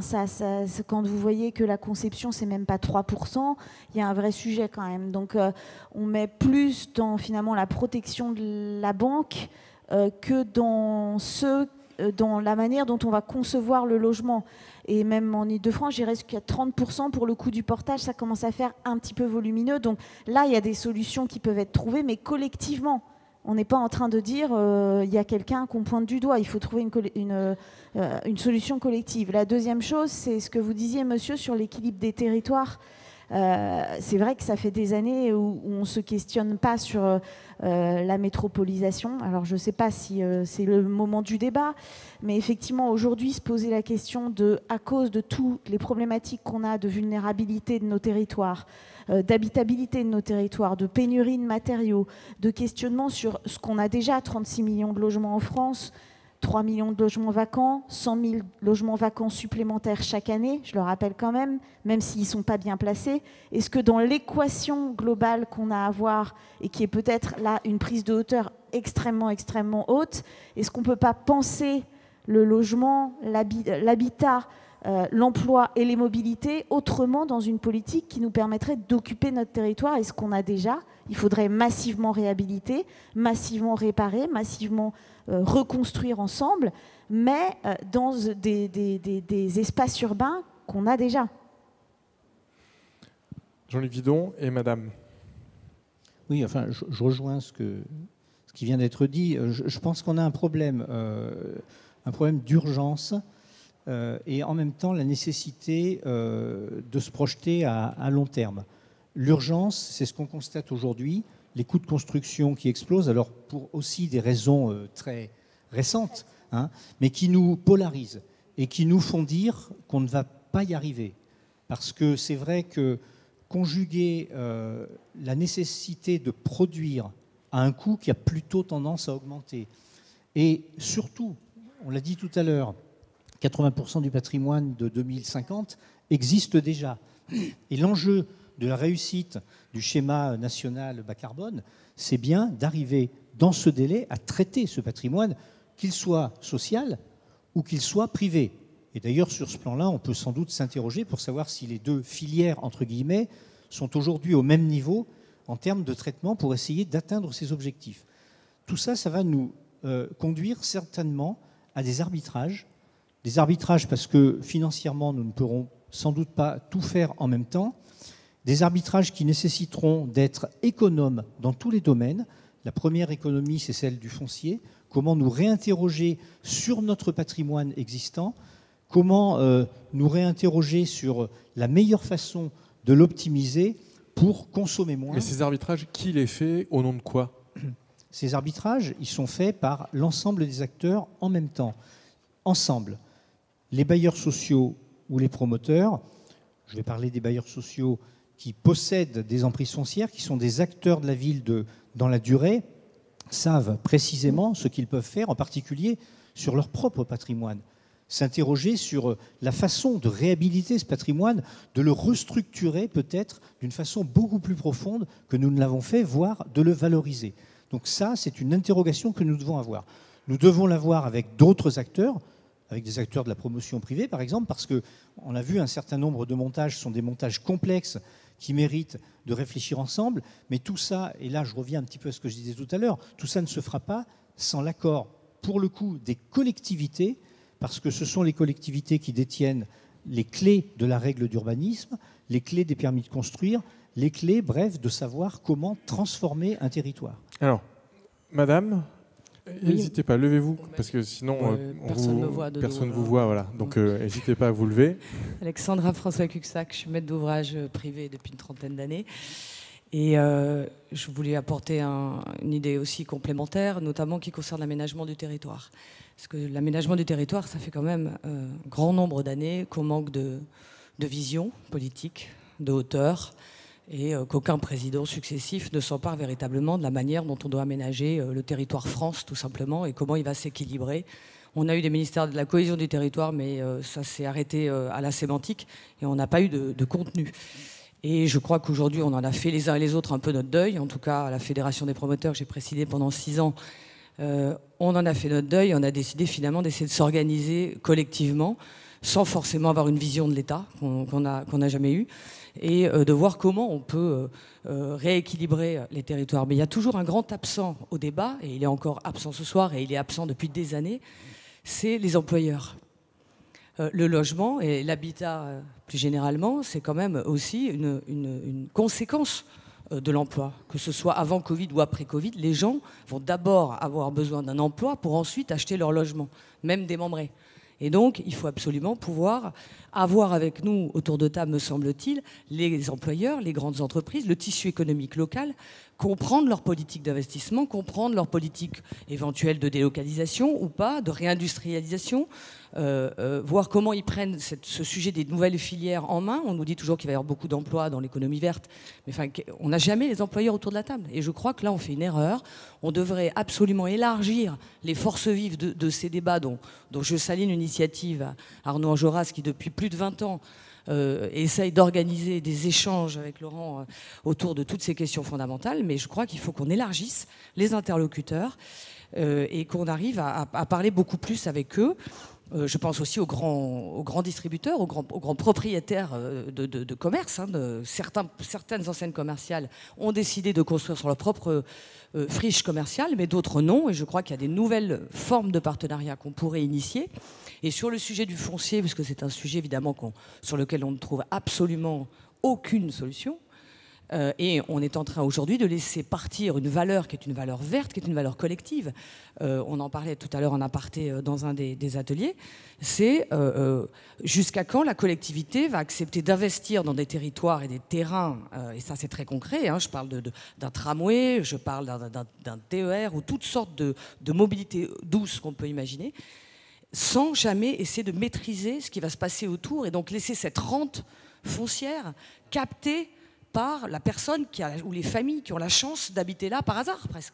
Donc je crois qu'il faut aussi, dans l'observation foncière qu'on va faire les uns et les autres, redéfinir la valeur du foncier, parce que si les domaines doivent, et je comprends parfaitement le problème de Laurent, si à chaque fois les domaines doivent prendre comme référence les derniers terrains vendus au plus cher, ils s'en sortiront jamais, et jamais ils pourront remettre sur le marché des terrains à des prix abordables. Et c'est quand même le premier agrégat d'un logement abordable. En même temps, Christian Terrassou le suggérait de manière assez directe, une partie à Bercy, comme dans les collectivités locales, a intérêt à cette inflation pour se financer, pour faire les équilibres budgétaires, etc. Donc comment est-ce qu'on sort de ce cercle vicieux où vous avez pointé le besoin de politique locale d'intérêt général. Comment est-ce qu'on aide, parce que vous le soulignez, et c'était souligné dans un des ateliers cet après-midi, il y a un des enjeux à ce qu'on redonne aussi, enfin on fasse baisser la peur de construire, de redéployer, parce que surélever un immeuble existant, parce que ça fait toujours énormément de débats, et les élus locaux ont parfois des réticences à s'engager dans ces débats-là. Comment est-ce qu'on nettoie le terrain d'une certaine manière, si vous me passez l'expression? Je veux bien en dire un mot là-dessus, pour rebondir sur plusieurs des interventions. Hein. Pour rebondir sur la dernière, comment on fait pour capter de la valeur? En fait, il y a un mécanisme qui sert à capter de la valeur. En fait, ça s'appelle une opération d'aménagement, par exemple. Ça capte de la valeur de manière... Vous allez dire c'est pro-domo, tout ça, oui, mais il n'empêche. À un moment, il va falloir aussi faire revenir un peu ce sujet de comment on aide finalement des territoires, des élus à assumer l'opération d'aménagement. Parce qu'une opération d'aménagement, c'est une bonne façon de péréquer, en fait. Donc, en effet, d'attraper de la valeur sur quelque chose, de la faire apparaître quelque part et du coup de la capter. Alors, c'est plus compliqué, évidemment, en milieu déjà urbanisé. Il n'empêche que c'est quand même une bonne façon de péréquer. Sauf que c'est pas forcément très populaire. C'est aussi une bonne façon de parvenir à essayer de faire rentrer un rond dans un carré, notamment en matière environnementale, quoi. Comment on arrive à avoir quelque chose qui essaye de respecter au mieux un nombre important de contraintes, et c'est nécessaire à faire. Quelque part, assumer un aménagement un peu d'ensemble, même si d'ailleurs il consiste en une série d'interventions dans un secteur diffus, hein, c'est aussi une façon de le faire. Sauf que, et là on va rebondir peut-être sur la question du dialogue avec les habitants, avec les riverains, les usagers, c'est un projet, qu'il soit de reconversion urbaine, qu'il soit d'extension, c'est aussitôt vu comme une source d'ennui, pour pas employer un mot plus vulgaire. Et donc ça, comment on arrive à faire passer le fait que finalement intervenir, recomposer, réfléchir, peut-être retriturer son foncier pour faire autre chose, comment on arrive à faire passer l'idée que c'est quelque chose de positif en fait? Ça c'est une question que je pose un peu à tout le monde, parce que c'est à mon avis une des clés quelque part. Pour pouvoir mettre en place une péréquation, il faut admettre qu'à un moment, il y a sans doute du projet à faire. Et d'arriver à le faire en mobilisant les personnes qui vont bien localement, ceux qui détiennent le foncier, ceux qui peuvent agir dessus, etc., etc.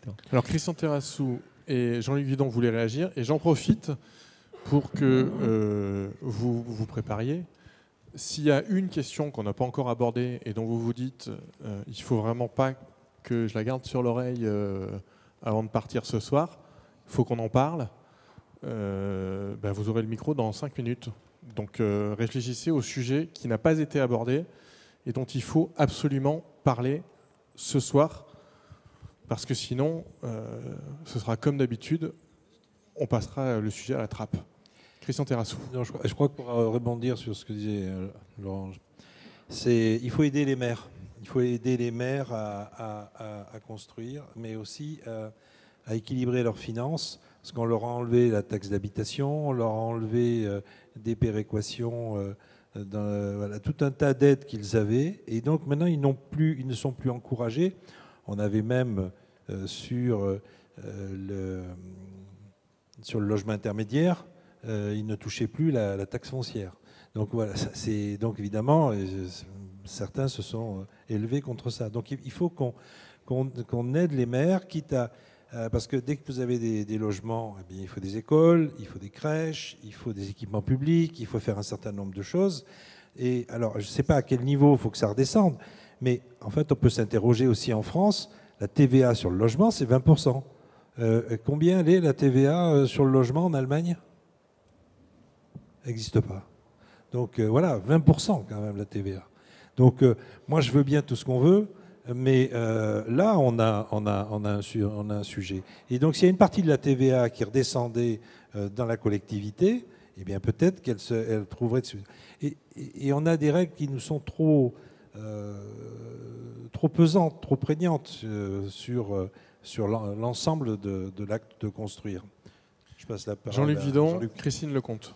Oui, mais Christian Terrasso vient de dire à peu près ce que je souhaitais dire. Je pense qu'il y a deux choses. D'une part, il faut respecter les lois de la République, la loi SRU, la loi DALLO, je le rappelle.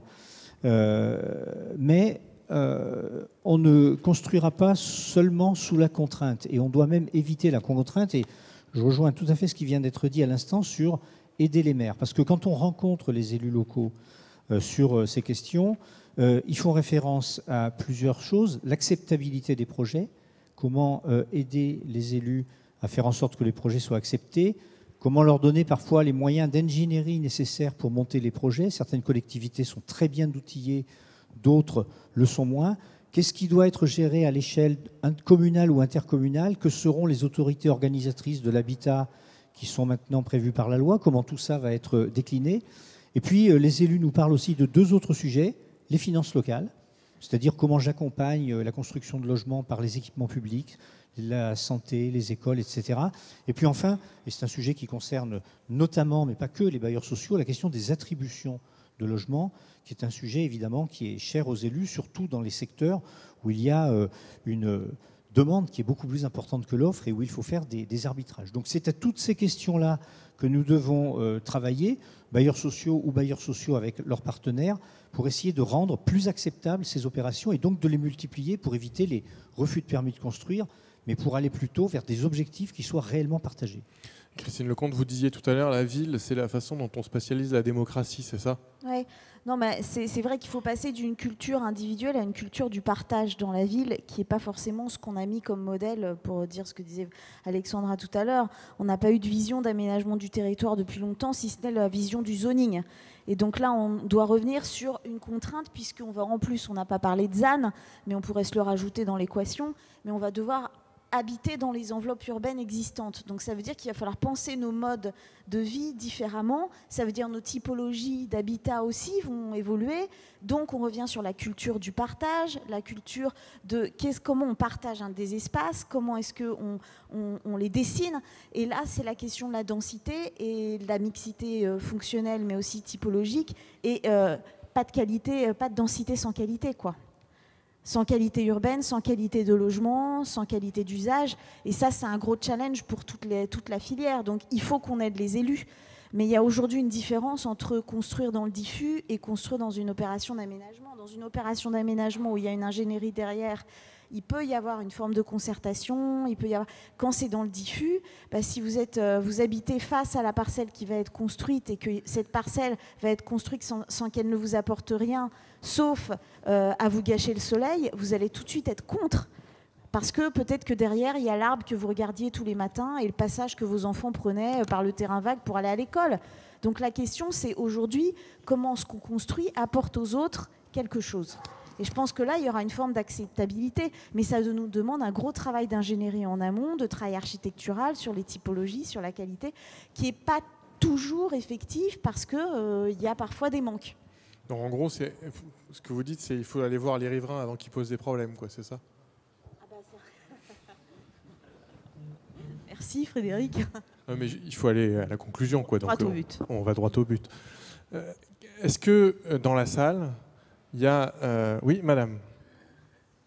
Bonsoir, Alexandra Terme. Je suis engagée chez les Shifters dans la décarbonation du logement globalement. Puis on travaille surtout sur l'étalement urbain actuellement. Et à côté, j'essaie en tout cas d'investir dans l'immobilier et de rassembler des investisseurs. Et on parle très peu d'investisseurs immobiliers à plus petite échelle. On parle plutôt des promoteurs, sans penser forcément aux marchands de biens ou plus petits investisseurs. Et du coup, je voulais savoir aussi votre avis sur quelle place il pourrait avoir dans peut-être la fabrique de la ville nouvelle, si on a besoin d'aller sur des plus petits fonciers, par exemple, sur de la surélévation, sur des constructions en dents creuses, et pourquoi pas sur des transformations de maisons en co-living. Et de ce que j'en retire aussi un peu de cette journée, c'est que le problème principal de l'immobilier, c'est, comme son nom l'indique, son immobilisme à la fois dans sa localité et dans son usage. Donc forcément, on a besoin de relocaliser les emplois là où il y a du bâti qui est déjà existant. Et voilà, et comment financer les rénovations quand on est petit investisseur et quand c'est difficile de se faire financer aussi. Vous parlez du Shift Project. Les Shifters, du coup, c'est l'association qui aide le Shift Project. Ouais. Vous avez l'impression que les sujets dont on parle, ils sont à l'agenda au même niveau que les autres? Oui. Ou il y a une difficulté à faire entendre l'urgence de parler des questions d'habitat et de logement? On s'est rassemblés, on est déjà plus de 40 dans le cercle thématique sur l'urbanisme et l'immobilier. Donc je pense qu'on est tout autant que le cercle thématique sur l'agriculture qui est aussi très, très engagé. Puis il y a la santé, le numérique, enfin bref, tous les domaines. Et en fait, on a fait une grosse mind map avec toutes les causes, conséquences de l'étalement urbain et aussi à l'échelle de l'immobilier. Voilà, forcément, de construire, ça peut engendrer des pollutions, forcément. Donc on a fait ce travail qu'on a fait aujourd'hui aussi, se dire c'est quoi les causes, c'est quoi les conséquences. On a trouvé quelques solutions, mais c'est toujours très disruptif. C'est est-ce qu'on doit remettre en cause le droit à la propriété, est-ce que la liberté des autres empiète sur celle de mon voisin, et est-ce que du coup, est-ce qu'on ne doit pas tout remettre en cause notre société, quoi. Et alors, est-ce que vous avez le sentiment qu'il y a des perspectives à court, moyen terme, où vous vous dites, quand on prend l'écart entre les sujets dont vous parlez et le niveau de réceptivité des décideurs, le gap, il est infranchissable? Ouais, je pense qu'actuellement, c'est difficile. Pour les décideurs, on n'arrive pas à aller parler à un ministre pour l'instant, parce que forcément, c'est compliqué aujourd'hui. Peut-être qu'on essaiera peut-être l'année prochaine de contacter les personnes qui seront en lien avec les politiques de la ville et du logement. Mais sinon, à plus petite échelle, d'aller voir un maire d'une petite ville. Enfin, moi, c'est ce que j'ai fait. J'ai essayé de contacter toutes les villes Action Cœur de Ville, Petites Villes de demain, pour leur dire que nous, en tant qu'investisseurs, on est là pour les aider s'il y a besoin de rénover du patrimoine. Et souvent, les problèmes, c'est le PLU, c'est les ABF. Et personne ne veut nous aider, quoi. Il y a des maisons vides qui sont là à attendre qu'on les rénove et qu'on crée des logements dedans, et en fait tout nous bloque quoi. Donc c'est dommage. Nous sommes tellement heureux que vous partagiez nos problématiques de tous les jours. Ouais, en fait, franchement, on a la même vision autant pour les petits acteurs que les plus gros, quoi. Monsieur, alors je sais pas où sont le deuxième micro, mais il y a monsieur au fond.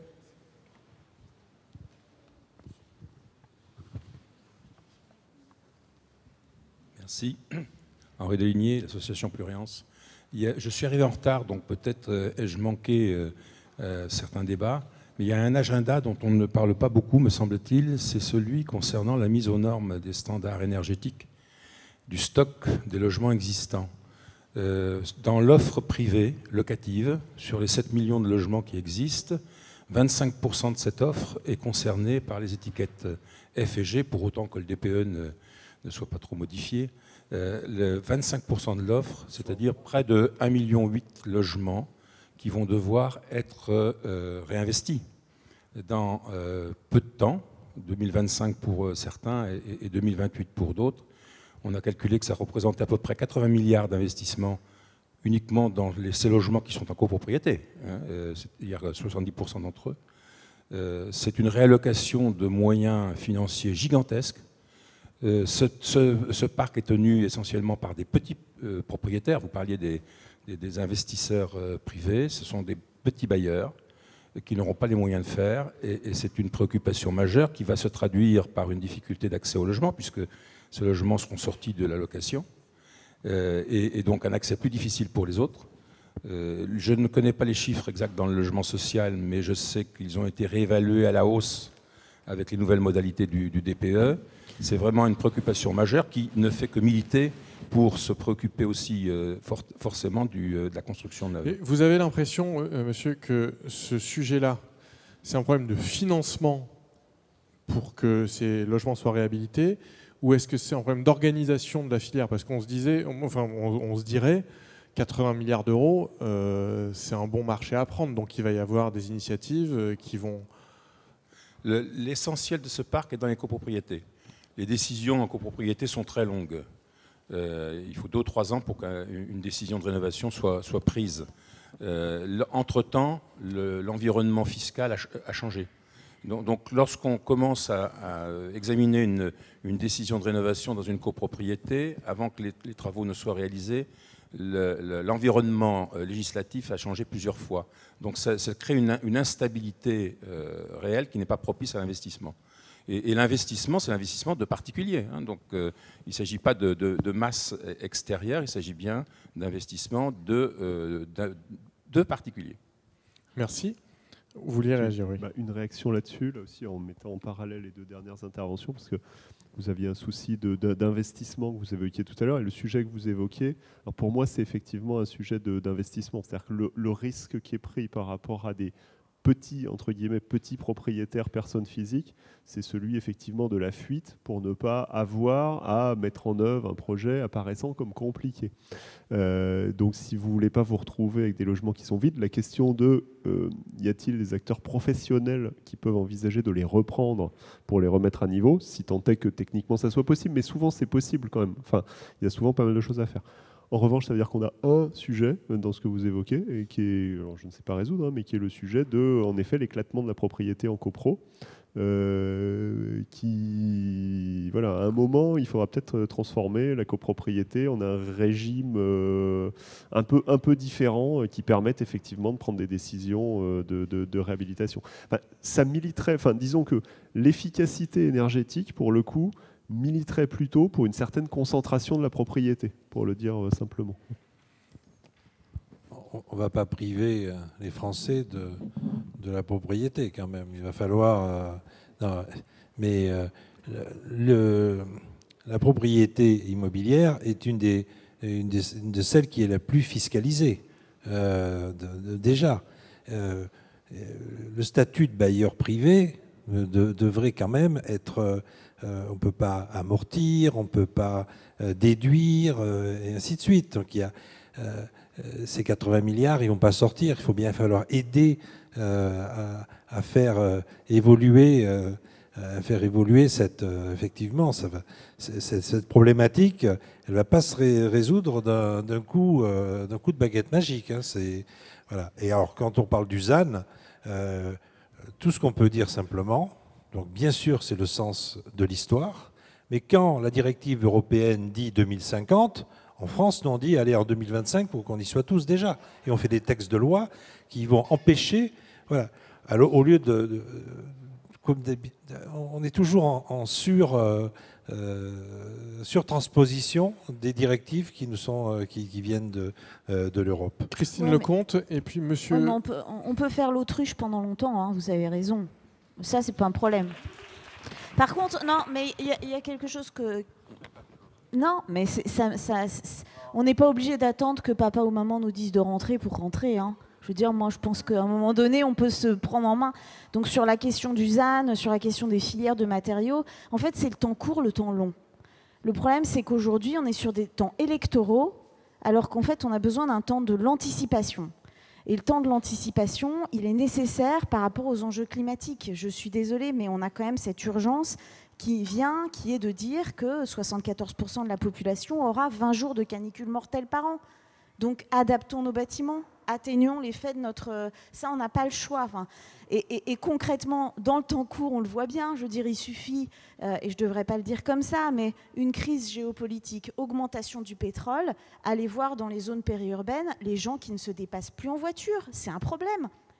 quand vous êtes à 2,50 € du litre alors que vous faites 80 km par jour parce que vous êtes dans une zone pavillonnaire un peu loin de votre travail, où il n'y a pas de transport en commun, où il n'y a pas d'établissement public pour vos enfants, il n'y a pas d'hôpital, où de toute façon le travail est très loin, on a un vrai sujet. Et là, c'est quand même, et c'est là où il faut penser ville un petit peu plus dense quand même, c'est quand même pour la puissance publique aujourd'hui, pour amener tous les aménités publiques dans ces cœurs-là, 5 à 7 fois plus cher pour la puissance publique. Donc il faut bien qu'on le trouve. Donc il y a un moment donné où le ZAN, c'est très bien, mais l'étalement urbain, c'est un vrai problème. Donc sur tous ces sujets-là, c'est du ressort de qui, ça? Pardon? C'est du ressort de qui, ce que vous pointez? Non, mais le sujet, il va être de faire le lien entre le temps court et le temps long sur tous les sujets qu'on a abordés. Parce que nous, on est tous en train de chercher des solutions du temps court, parce que c'est ce qu'on nous demande tous les jours. Mais en fait, en vérité, on a aussi le temps long qui est en ligne de mire et qui, à un moment donné, nous arrive dans la figure. Et typiquement, je prenais l'exemple de la pénurie de pétrole et de l'étalement urbain, ça nous arrive d'un coup dans le mur. La pénurie de matériaux, ça va nous arriver d'un coup dans le mur. Alors qu'en fait, on sait produire en France une partie de nos matériaux, sauf qu'on n'a pas développé les filières. Donc oui, nous, on est tous partie prenante de ça, mais il faut aussi que l'État s'y mette, donne ses impulsions sur certains sujets, et aussi les régions. Je pense que les régions sont aussi une échelle pour le développement des filières, par exemple. Et donc sur chaque sujet, il ne faut pas qu'il y ait que la notion électoraliste qui domine. L'anticipation est nécessaire. Jean-Luc Vidon, et avant, monsieur. Bonsoir, Mathieu Bourri. Je suis urbaniste et fondateur de la société de conseil Argentique. Il y a un sujet, un enjeu qui était sous-jacent aux échanges de cette plénière et aux ateliers auxquels j'ai participé cet après-midi, c'est comment nous, professionnels de la transformation des territoires, on fait évoluer notre rapport au risque. Je m'explique. Quel verrou on fait sauter pour s'autoriser à tester des choses qui n'ont pas forcément fait leur preuve sur un autre territoire, qui n'ont pas forcément été benchmarkées, documentées sur d'autres territoires, et comment on essaie de répondre aux enjeux précis de ce territoire en s'appuyant surtout sur les initiatives des habitants, des acteurs de ce territoire. Il y a un outil qui est très intéressant par rapport à cela, c'est l'urbanisme transitoire qui tire parti du temps très long de certains grands projets urbains et qui utilise ces interstices temporels pour tester justement des choses un peu folles qu'on n'aurait jamais fait en dur dans la programmation du futur projet urbain, mais qu'on s'autorise de faire parce que ça coûte pas très cher, parce qu'il n'y a pas trop d'impact, on grave pas les choses dans le marbre. Et par rapport à ça, ce qui me semble intéressant, c'est comment, à partir de ces initiatives, on apprend, on observe comment on fait et on observe ensuite pour améliorer le futur projet urbain et comment aussi on utilise ces démarches-là pour créer des dynamiques qui vont pouvoir servir sur d'autres thématiques. Comment on crée du pouvoir d'agir localement et comment on donne confiance aux habitants dans leur capacité à faire leurs projets. Et je finirai là-dessus. C'est aussi comment on réussit à mettre en place ce type de démarche de réflexion, de prise de risque, sans être dans de l'urbanisme transitoire, sans être dans des grands projets urbains, mais comment on impulse cette réflexion dans nos métiers de tous les jours. Merci. Jean-Luc Vidon. Oui, alors, je voulais parler de la rénovation, mais l'exemple que vous venez de donner sur l'urbanisme transitoire est, je le trouve, extrêmement intéressant et sans doute un sujet d'avenir. Il se fait déjà des choses dans ce domaine, mais l'urbanisme transitoire est une façon de gérer le temps des projets et peut-être demain une façon de gérer certaines formes de rénovation qui vont nécessiter de vider des logements pour pouvoir y travailler plus profondément. Donc moi je crois vraiment profondément que ce type d'outil a toute sa place dans la reconstruction de la ville. Sinon je voulais juste réagir par rapport à la question de la rénovation énergétique pour dire que la question se pose aussi pour les acteurs du logement social, avec sans doute une forme de simplicité qui est liée au processus de décision, qui est beaucoup plus rapide pour un bailleur social que pour une copropriété. Mais j'observe que le temps long, finalement, est court. C'est-à-dire que le temps qui nous sépare de 2050, si on compte en période électorale, c'est long, mais par rapport à l'urgence climatique et à la façon dont les problèmes viennent devant nous de plus en plus rapidement, ce sont des temps très courts. Et donc on a une nécessité d'agir, et non seulement sur les bâtiments F et G, mais il faut commencer dès à présent à travailler sur les bâtiments en classe D et en classe E pour s'en sortir. Parce qu'on doit disposer d'une vision complète de ce qu'il y aura à faire dans les années qui viennent. Et pour ça, deux choses. Je pense qu'il y a un vrai sujet d'organisation de la filière, de capacité de la filière à répondre à nos commandes. Si demain, on augmentait tous, et on va essayer de le faire le plus vite possible, nos commandes de réhabilitation, est-ce que la filière bâtiment suivrait ? Moi, je n'en suis pas certain quand on observe quelles sont les réponses aujourd'hui à nos consultations. Est-ce qu'il ne faut pas d'ailleurs revoir et simplifier certaines formes de la commande publique pour nous permettre d'agir de façon plus rapide et nous donner plus de souplesse ? Et puis, il y a, en tout cas pour le logement social aussi, un problème de financement, puisqu'aujourd'hui, le financement de la rénovation n'est pas fait pour les rénovations telles que nous allons devoir les envisager, qui consistent finalement, dans un certain nombre de cas, à donner une seconde vie à un bâtiment, à le transformer de façon profonde, ce qui nécessite une réflexion avec nos banquiers, avec les services de l'État et puis avec les collectivités sur un financement adapté d'opérations qui seront parfois à mi-chemin entre la rénovation et une forme de reconstruction. Merci. Alors, monsieur voulait intervenir. Et pendant que le micro s'achemine, il arrive là. Hop. Je vous demande de vous préparer parce qu'on va passer en mode quasi-conclusion et réfléchir peut-être en deux mots, un message que vous auriez à faire passer à votre voisin de gauche sur qu'est-ce que vous attendez, et puis Jean-Luc Vidon à Christine Lecomte parce que moi je ne suis pas là. Qu'est-ce que vous attendriez de lui pour qu'il vous permette de bosser plus facilement en direction de tout ce dont on a évoqué, de tout ce dont on a parlé ce soir. Monsieur. Oui, bonjour, Denis Carrère, Ville Vivante. Je voulais apporter juste un message plutôt d'espoir. Je crois qu'on est tous en quête, qu'on n'est pas en abondance de solutions. Et ces 5-6 dernières années, il y a une technique, une méthode de production, de réponse en tout cas, aux besoins immobiliers qui a été constituée par un certain nombre de collectivités pionnières qui ont accompagné très fortement l'autopromotion, c'est-à-dire des personnes qui, sur leur parcelle, ont réussi à produire des logements par reconfiguration des immeubles ou par détachement, mais en restant maître d'ouvrage de leur projet. Et ces collectivités pionnières, elles ont montré que, moyennant des méthodes qui étaient relativement simples à mettre en place, avec le concours de l'ensemble des professionnels locaux, on arrivait à des taux d'activation par rapport aux parcelles, aux territoires qu'on voulait faire évoluer de l'ordre de 1% des parcelles, des unités foncières qui permettaient de créer un logement chaque année, avec des opérations comme Périgueux qui ont permis de sortir 250 logements en 5 ans, d'autres opérations comme dans les Vosges qui ont permis de sortir plusieurs centaines de logements. Pardon. Et donc, il me semble que dans le contexte du ZAN, où on a affaire à un foncier qui va être morcelé, qui va être compliqué, avec des projets qui doivent se développer sous les yeux des voisins, ce sont des techniques qui ont une certaine robustesse parce que une fois, plus une fois, plus une fois, plus une fois, c'est moins grave s'il y a une des fois qui ne marche pas. Donc il y a une question de robustesse et de résilience.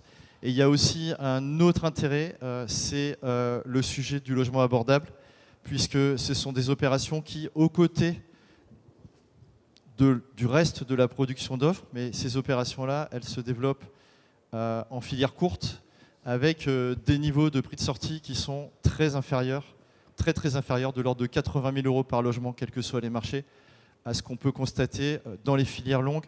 Donc c'est quand même un sujet d'espoir et dont on a à peine commencé le développement, mais qui est déjà très prometteur.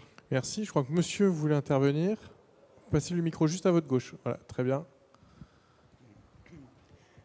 Oui, Raymond Leroy-Libert, je suis immobilier. Il y a un acteur qui me semble dont on doit tenir compte, ce sont les médias.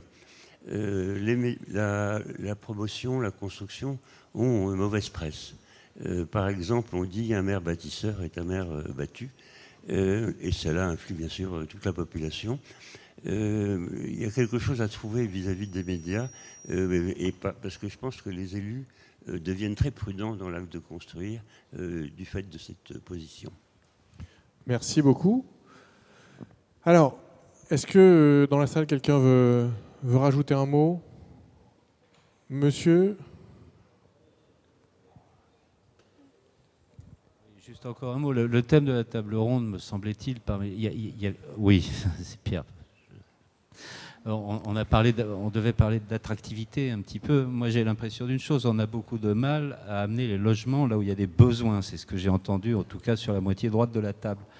Et puis, il y a quelqu'un dans la salle qui a fait remarquer que peut-être, ça serait bien d'amener les besoins là où il y a des logements, là où il y a un matériau existant, un gisement, quelque chose. Tout le monde dit que c'est très compliqué. Alors, heureusement, vous citez des perspectives d'espoir, mais on voit bien qu'on tourne autour. On parle de transitoire, mais en même temps, dans transitoire, c'est très important le mot transitoire, parce que c'est la pérennité quand même qui compte, ou l'évolution. Donc voilà, je trouve que le questionnement ultime, c'est quand même celui-là. Est-ce que c'est pas tout le modèle, toute la chaîne et toute la distribution, finalement, de ce bien essentiel qu'est le logement, la vidéo le rappelait, qui est à reconsidérer. Alors pas en renversant la table, mais en essayant de faire un pas vers l'autre.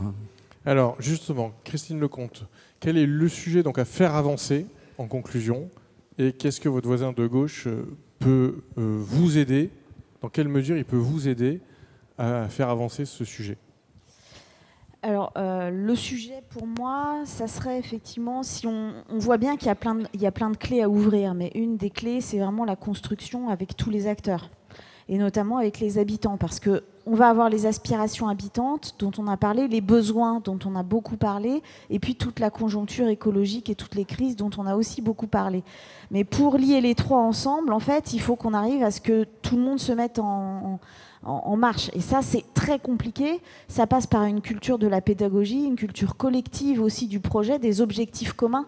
Et je pense qu'on n'a pas toujours les mêmes objectifs tous quand on commence à travailler sur un territoire.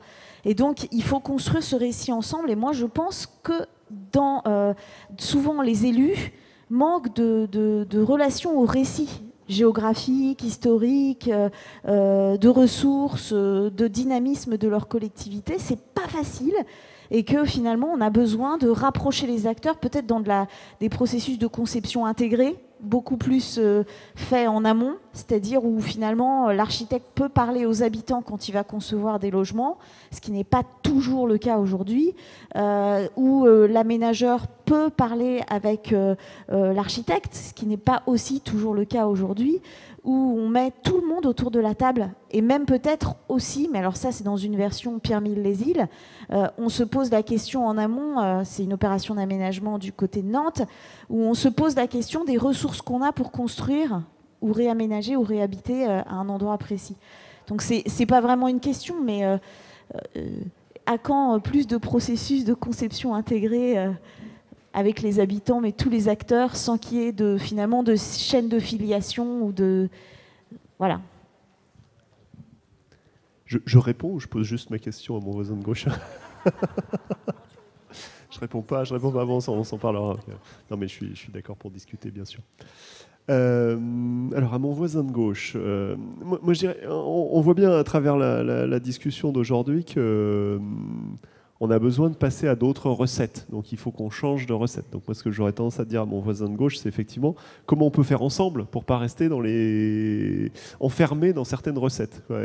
La recette qui consiste à faire la course sur le foncier, typiquement, c'est vrai que c'est une vraie difficulté. Et on sait bien que les promoteurs sont à la fois victimes et parfois bourreaux sur ces sujets-là. Enfin, passez-moi l'expression, mais voilà, on surenchérit parce qu'il faut bien travailler, mais en même temps, on déplore de devoir payer aussi cher un foncier, par exemple. Donc, c'est comment on peut faire ensemble pour évidemment casser ce genre de choses et pour éviter qu'ensuite ça se traduise par justement des impossibilités ou des baisses de qualité. Donc, moi, ce que j'aurais tendance à dire à mon voisin de gauche, c'est il faut qu'on travaille ensemble, les différents acteurs de la chaîne, là, pour arriver à avoir des recettes nouvelles et pas seulement des vieilles recettes, entre guillemets. Du coup, il va me demander de lui vendre le foncier moins cher. Et en plus, je vais lui demander de mieux payer l'architecte à ma droite, quoi. Donc ça va être compliqué, mais si on n'en discute pas, on ne va pas y arriver. Non, je suis d'accord. la chaîne de la fabrication du logement, c'est effectivement, il faut qu'on travaille plus ensemble et pour améliorer toutes nos performances et notamment toutes les performances, c'est-à-dire sortir plus vite, construire plus vite, de meilleure qualité. Donc effectivement, je pense que dans ce métier, c'est une chaîne et on doit travailler tous ensemble. Et dans la chaîne du logement, si je me retourne vers mon voisin de gauche, il faut qu'on continue et qu'on améliore ces partenariats parce qu'on est là pour faire du logement tous ensemble, sous toutes ses formes. Des formes innovantes, des formes, voilà, mais qu'on travaille vraiment et qu'on prenne en compte nos vrais coûts de...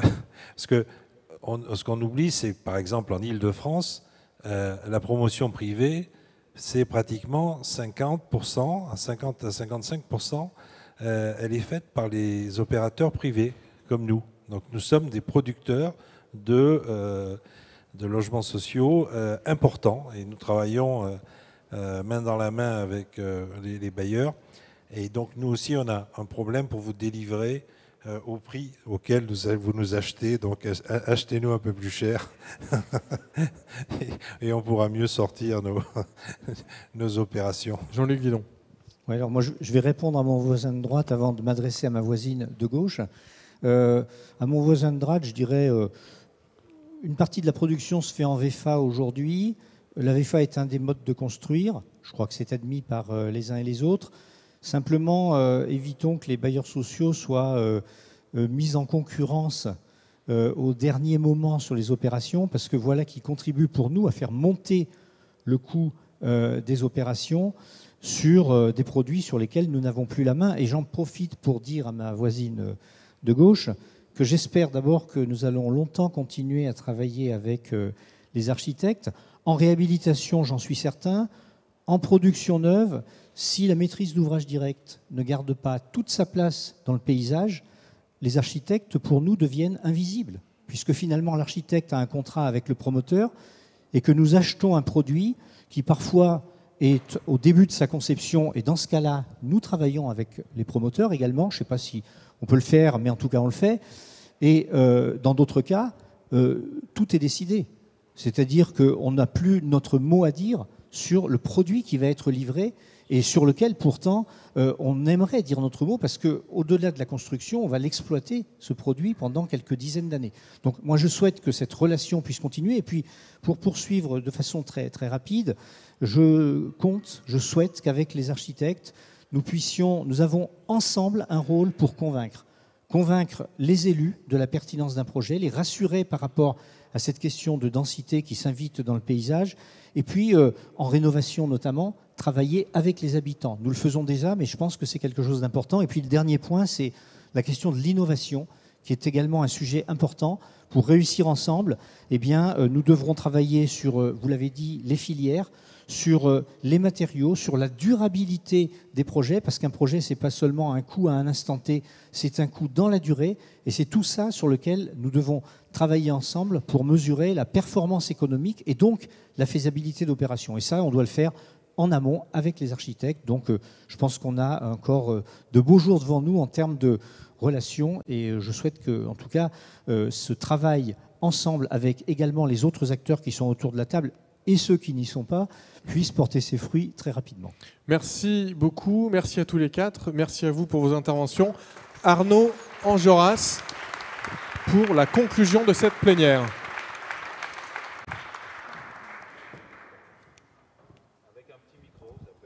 Merci, c'est gentil. Merci. Bonsoir à toutes et bonsoir à tous. C'est difficile de prendre la parole après ces échanges et le foisonnement des avis qui sont exprimés ici. Bon, c'est quand même évidemment pour nous un grand plaisir d'être ici, un honneur de clôturer les débats qui sont tenus au pavillon de l'Arsenal aujourd'hui autour du sujet du living. Et on voit bien comme il est difficile de regarder à la fois le bout de sa roue et le bout du chemin, puisque visiblement on est beaucoup passé de visions, de thèmes très prospectifs à des problèmes qui sont très très prégnants au quotidien pour chacun d'entre vous. On a eu une somme de débats assez nombreux aujourd'hui. Quentin les a rappelés.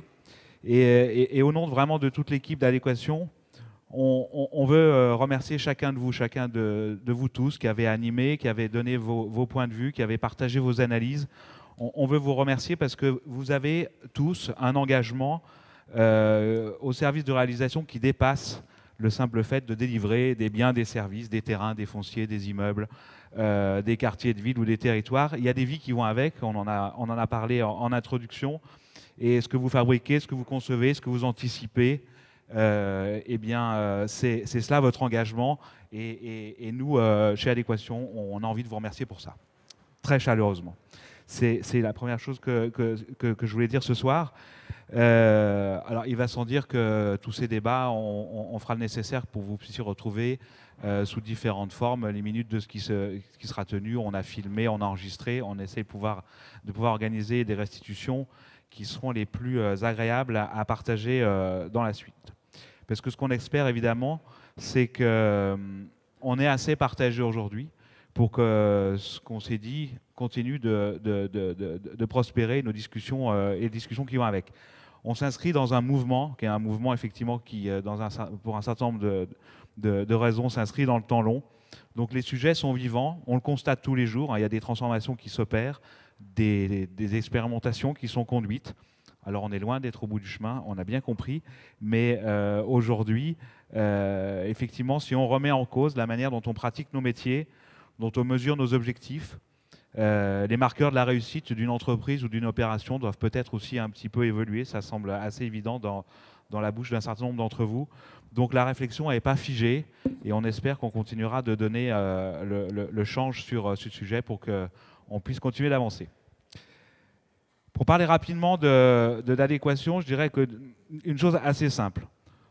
On parle d'immobilier résidentiel depuis une trentaine d'années chez Adéquation, effectivement.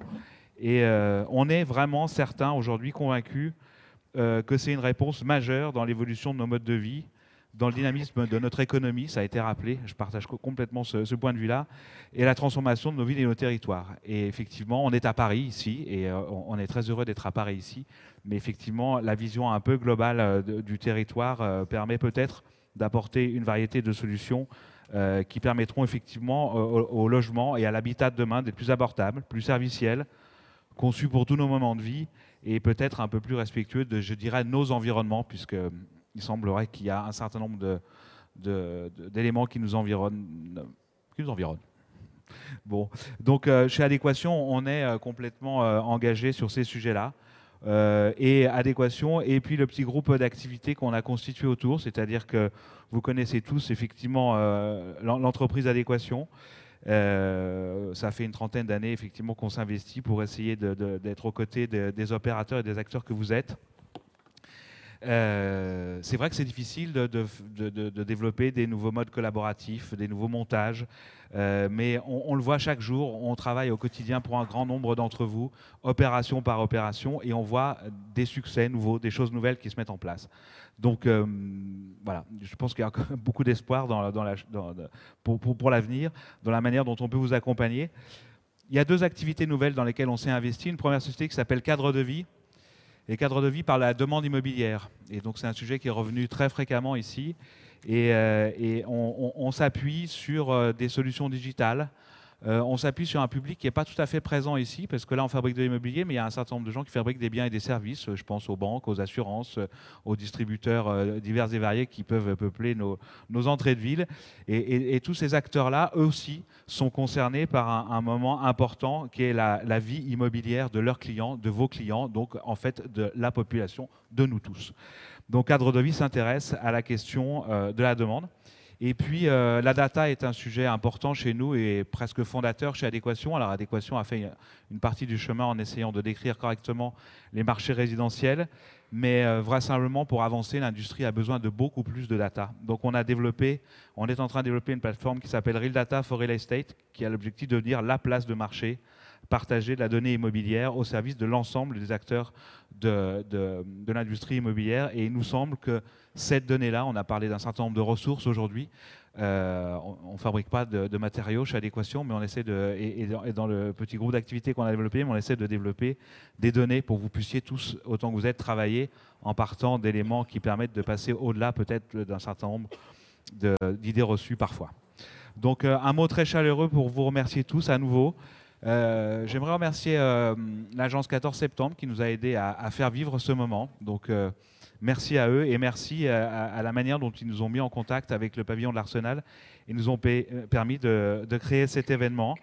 Je remercie évidemment les équipes d'Adéquation. Je remercie l'UNICEF qui vous a accueillis ici et pour lequel vous pouvez, si vous le souhaitez, vous montrer généreux. Ils en seront ravis. On a été très, très heureux d'organiser cette journée. C'était une première pour nous. Alors, il y a certainement dû y avoir un certain nombre de choses un peu approximatives, mais j'espère que dans l'ensemble, les choses se sont bien passées pour vous.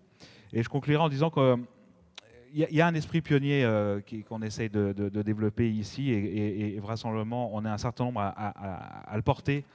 Donc, pour reprendre un mot, je vais reprendre le mot d'actif. Vraisemblablement, peut-être qu'on pourrait considérer que l'immobilier est un actif de premier plan pour accompagner les transformations de la société dans laquelle nous vivons. Je vous remercie tous et puis je crois que nous allons rapidement peut-être boire un verre tous ensemble. Merci.